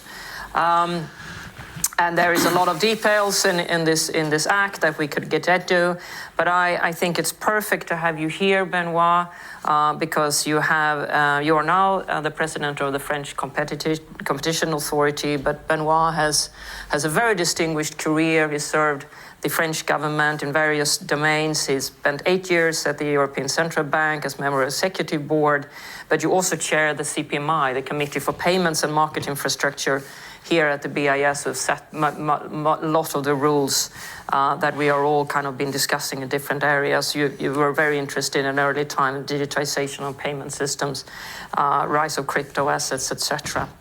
And it's great for us at the staff to have you back here. So let me start with a kind of perhaps more personal question. You were there when this hub took its first steps 3 years ago. How has it played out, you think, as expected? What have we missed? And do you have any thoughts about our way going forward? Thank you, Cecilia, and thank you very much for having me here today. And over these 2 days, where I've learned a lot, and it has been an incredible experience to reconnect with all former colleagues at the Hub and also in the BIS membership, and also to kind of take stock of how much the BIS Innovation Hub has achieved so far, but including over the last year since I left. So I'm kind of both proud of what has been achieved since the Hub has started, but also humbled by everything that has been achieved since I left. And it's a lot, and it's a tribute to your leadership, Cecilia, and also to Ross Laco's leadership here in Basel. So. It never turns out as expected, which is the whole point of being agile, and that's why the Hub has to remain agile, because it hasn't turned as expected, it won't turn as expected, and it's okay. If I may, kind of draw maybe some lessons or tentative conclusions for the future, if you allow me, Cecilia. Fire away. I think the first kind of overarching conclusion for not that much for you and for the Hub, but more for BIS membership and for the BIS as an institution, is that that experience has been a success, which wasn't for granted. I think it's Sunaina on the previous panel who said innovating in a central bank is a little bit like an oxymoron. Someone who's been very close to the whole process and whom I've been talking to yesterday here in Basel told me, look, innovating in a central bank, it's like driving a car on the highway, but they ask you to keep your foot on the brake. And so the whole thing is about, making people comfortable with speed and having people trust you. And so my lesson for BIS governors is you can see how much the Hub has achieved now, so you should just trust them. They are talented, incredible people. They have the right framework also in terms of risk management, of course, procurement, money, and so on. And that's very important, but don't try to micromanage. I mean, just trust their ideas and their capacity to ideate, to innovate, and you will be very well served. So that's my first lesson. The BIS Innovation Hub might have been the most consequential change in at the BIS in its 90-plus years story. It's too early to conclude, but it has been working very well. So that's the first conclusion. And maybe 3 kind of more pointed conclusions for the future. So that's maybe more for you, Cecilia, if I may. I think it's pretty clear that you will have to evolve your priorities over time. You said it in your opening statement. The focus, the strategic priorities or focus areas will change. I'm pretty sure that over time that will evolve from the current focus on payments and CBDC, which is very much, the bulk of what the BISIH has been doing and is still doing. I'm pretty sure that AI and ML will take an increasing role, and we've heard about it yesterday and today, and that's going to keep changing. Second conclusion is you might have to kind of broaden the range of stakeholders you're talking to. We've heard a lot yesterday and today about privacy, about money laundering, about competition, obviously, and then we can go deeper into it. Liaising with securities regulators, with privacy regulators, with governments will be incredibly useful. And if I may, also liaising, talking with the private sector, because attitudes towards innovations can be different in different places. I mean, one of the lessons I've learned here is about different attitudes by different banking industries in different places. If you take CBDC, for instance, the European banks have been incredibly hostile to CBDC, and they still are. So there is a basic kind of fear of innovation in that field. They see CBDC as a threat, retail CBDC at least. while Asian banks have been much more, forward-looking and forward-leaning and seeing CBDC as an opportunity to create new services and to reach out to new clients. And the BIS is uniquely placed to kind of, blend these different cultures also with the private sector. And maybe the last conclusion is that might be for the BIS membership is that at the end, the proof of the eating is in the pudding. So all what you're doing here will be only worth what central banks will do out of it. And so at some point, they need to put their money where their mouth is and to just, take all these fantastic projects and use them in their operations. And that will be the ultimate proof of success. So that includes CBDCs, that includes Rio, Nexus, and so on. So we're not yet at the end of that process, of that life cycle, so to speak. And there is a lot to do also within the participating central banks, not only in the hub. Mm-hmm. Okay, trivial stuff, all of it. But thank you very much. I have to take note. Let's talk about your new day job then. Mm-hmm. And trying to find the right balance, innovation, competition, and financial stability.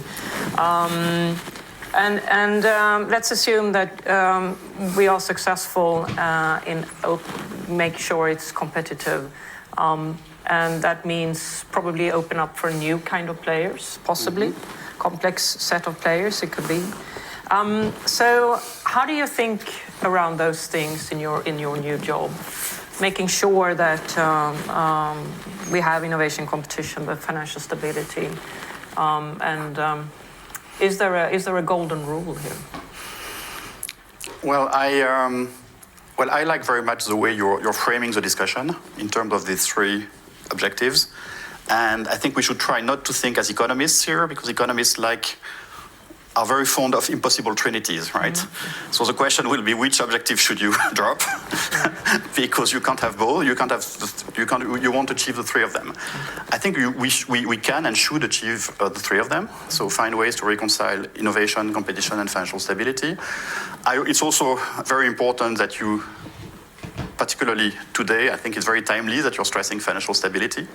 Regulators sometimes tend to forget that financial stability is part of their DNA, and so there are kind of cycles in regulation, and sometimes they forget, and they kind of, they want to give some breathing space to the industry, and it always ends very badly. So I think we're at a time where that lesson is easy to understand around us. So how do we achieve that? I think if you take innovation and competition, for me that's pretty much a no-brainer. That is the essence of antitrust and merger control is to create conditions where newcomers can come in to allow incumbents to be challenged. That's the essence of what I'm doing in all industries. And when big players kind of try to argue that competition is bad for innovation, that's a fig leaf they're using to make their case and to try to foreclose their competitors. So for me, that's really a no-brainer. And I'm totally confident that innovation and competition are kind of mutually supportive, reinforcing. Competition and financial stability, it's a little bit more of a more complex story. I mean, the relationship between central bankers and antitrust enforcers has been a complex one. I mean, I guess some of us in the room remember the 2013 banking communication in the EU, which had the first version of the bail-in rules, and that came from antitrust. Didn't come from the central bank community. And lots of central bankers were up in arms against it and fearing that this would be bad for financial stability. And they were wrong. So that's a kind of complicated history, right? I think it's getting better now because competition enforcers and central banks are now much better aligned on one issue, which is how to deal with big players.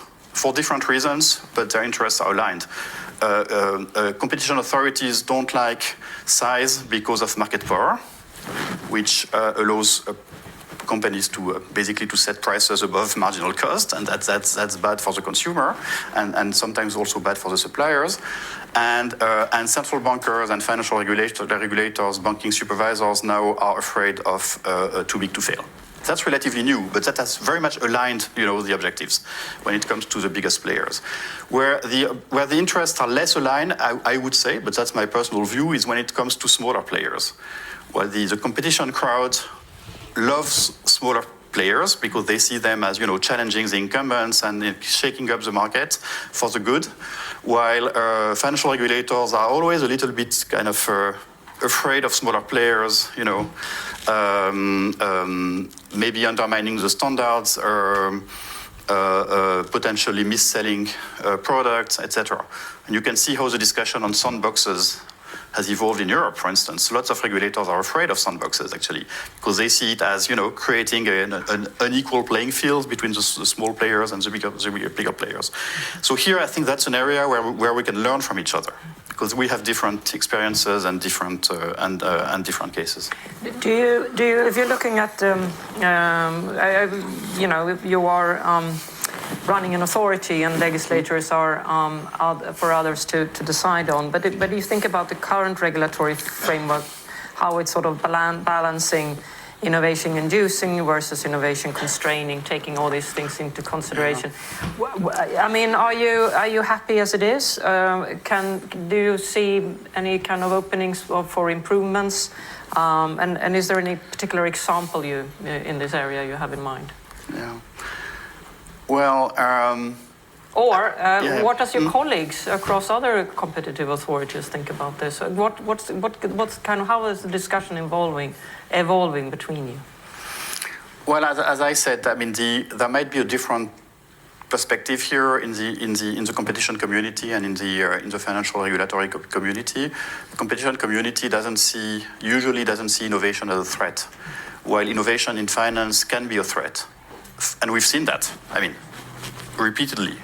We've seen instances where innovation has proven bad for investors and bad for the taxpayer eventually. So these are different kind of experiences. My take would still be that the burden of proof should be on showing that innovation is bad. Because if you start the conversation by from a place where you think that innovation is bad, you're not going to go anywhere, and you're pretty sure that this will be bad at the end, also at the macro level in terms of productivity and the ability of the economy as a whole to create value. So the burden of proof should be on showing that innovation is bad, and sometimes it's pretty obvious. I mean, look at all the discussion on crypto. I think it's this central banking community has pretty early on kind of set its mind on the conclusion that unbacked crypto was bad for the investor and maybe bad for financial stability, and moved to a discussion on stable coins and CBDC and so on. So that's a case where you have pretty, clear evidence. But otherwise, you shouldn't start from the point where innovation is bad. Otherwise, you're sure you're not going to go anywhere. Now, you've mentioned innovation-inducing regulation. I mean, honestly, I'm not sure that that regulation can be innovation-inducing, because innovation has to start from the private sector. It has to start inside companies. It's not for regulators to create that. But I would use a slightly different term. I'm pretty sure at the end we'll agree. But what I would say, innovation-enabling regulation. And that's pretty much what has been discussed today in terms of foundational infrastructures. So digital identity is an obvious case where you need a regulatory framework, you need public initiative if you want an open finance stack to be possible. AI, ML is increasingly in the focus, where you will need some kind of regulation, ethical regulation, competition regulation, privacy regulation to make it happen in a way that's acceptable by society. So you need this kind of innovation enabling regulation, and because if you don't do it, then the private sector will do it, and you're not going to like the outcome. It's because we're talking of industries where you have very strong increasing returns to scale, network effects.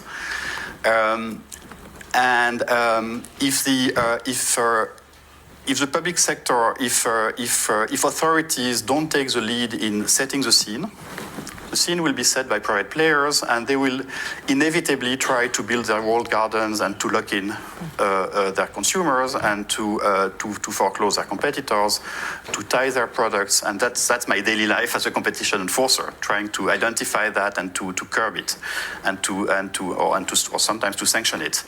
And in many cases, it's too late, because we've let all these big animals thrive, big digital platforms, and it's too late. So if you want to enable innovation in a way that is open, you need the public sector to step in and lay the foundations. And that's very much what has been done, say, by Singapore or by India in terms of digital identity. We've heard about it, and there are lessons to be learned also in other regions. Okay, and one last question. Big techs partnering up with traditional finance service providers. Are such partnerships beneficial for competition? And it's sufficient to say yes or no. Depends. It depends. It depends. Yeah. There's the economist I'm coming still an out. economist, I think it depends. I would say we haven't really tested it so far, because so far what we've seen is we've seen big techs venturing into finance, testing the waters, but I would say at the margin of the system, because that's mostly about big platforms providing payment services, right? I'm not giving names, but you all have them on your mobile phones, on your smartphones. And that is big techs in finance, but at the margin of the system, right? When one particular gatekeeper decided to step in the middle of the system, and that was obviously Facebook with Libra, and that was a promise to kind of to change the whole structure, to disintermediate the whole banking system and maybe also central banks at some point, and that has ended badly. So far we're still at this stage where you have kind of skirmishes, at the margin between big techs and banks, but not at the center of the system. And when they tried at the center, it didn't work. Why did it not work? Because not that much because of competition. I mean, you didn't see the DOJ or FTC or the Comco here in Switzerland taking action against Facebook on Libra. That was the financial regulatory community being afraid, I think, mostly of liquidity fragmentation, of kind of trapping liquidity, global liquidity into closed ecosystems, walled gardens, which would have impaired very much the functioning of the global financial system. And so here, again, you have an alignment between competition authorities and central bankers. Competition authorities don't like walled gardens because that's bad for the level playing field, and that's bad for competitors and for clients. And central banks don't like walled gardens because that's bad for liquidity, and that's bad for the singleness of money, if you want. The singleness of M1, and the fact that M1 has to remain backed by M0, to put it in kind of nerdish terms. But that was the essence of the discussion on Libra. And here, again, interests were aligned. And that's where we are. That's where we are. So we'll see if that changes, but I wouldn't expect it to change too much. I think it's going to remain at the margin of the system. I think in the years to come, among many interesting conversations, will be also the conversation between competitive authorities and central banks on how to get things as right as we can. I agree, and there will be another important discussion, which we're not discussing today, which is on the role of profits and margins in sustaining inflation. The profit price. Do we have a profit price loop? Do we have greedflation, as it's sometimes called? And that's another important discussion where antitrust and central banking can meet. Thank you very much, Benoit. It's been a fascinating conversation, and I'm really happy that you made the time to come back to us. So in the interest of honoring the time, I think we were supposed to stop about now. I'm going to make a daunting task and try to summarize some of the things I've heard over these 2 days. And this is not comprehensive in any way, so bear with me. But here we go. As technology improves, central banks need to innovate to make sure that they continue to deliver on their monetary and financial stability. It gets more exciting than this, I promise. Retail CBDCs could be seen as cash plus. It's about protecting integrity, inclusion, and resilience, protecting the singleness of money. And providing money and payments are a public-private partnership, so this is not a one institution show. And whatever we do to change things, to improve,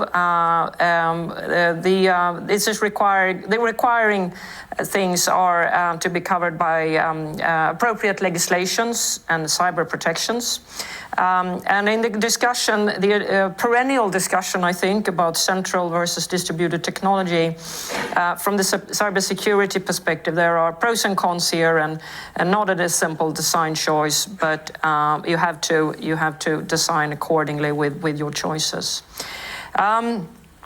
When it comes to legislation, I took up that the conversation around that needs much more transparency.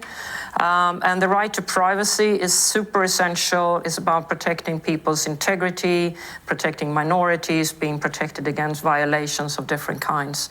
And I believe thoroughly in that we need to reach out for those sort of stakeholders much more. Payments, when it's longer than a 30-minute delivery, this is mostly due to AML and capital flow regulations. And here is one of my mantras: tech can take us part of the way, but to get real improvements, you need to do work in regulations and governance as well.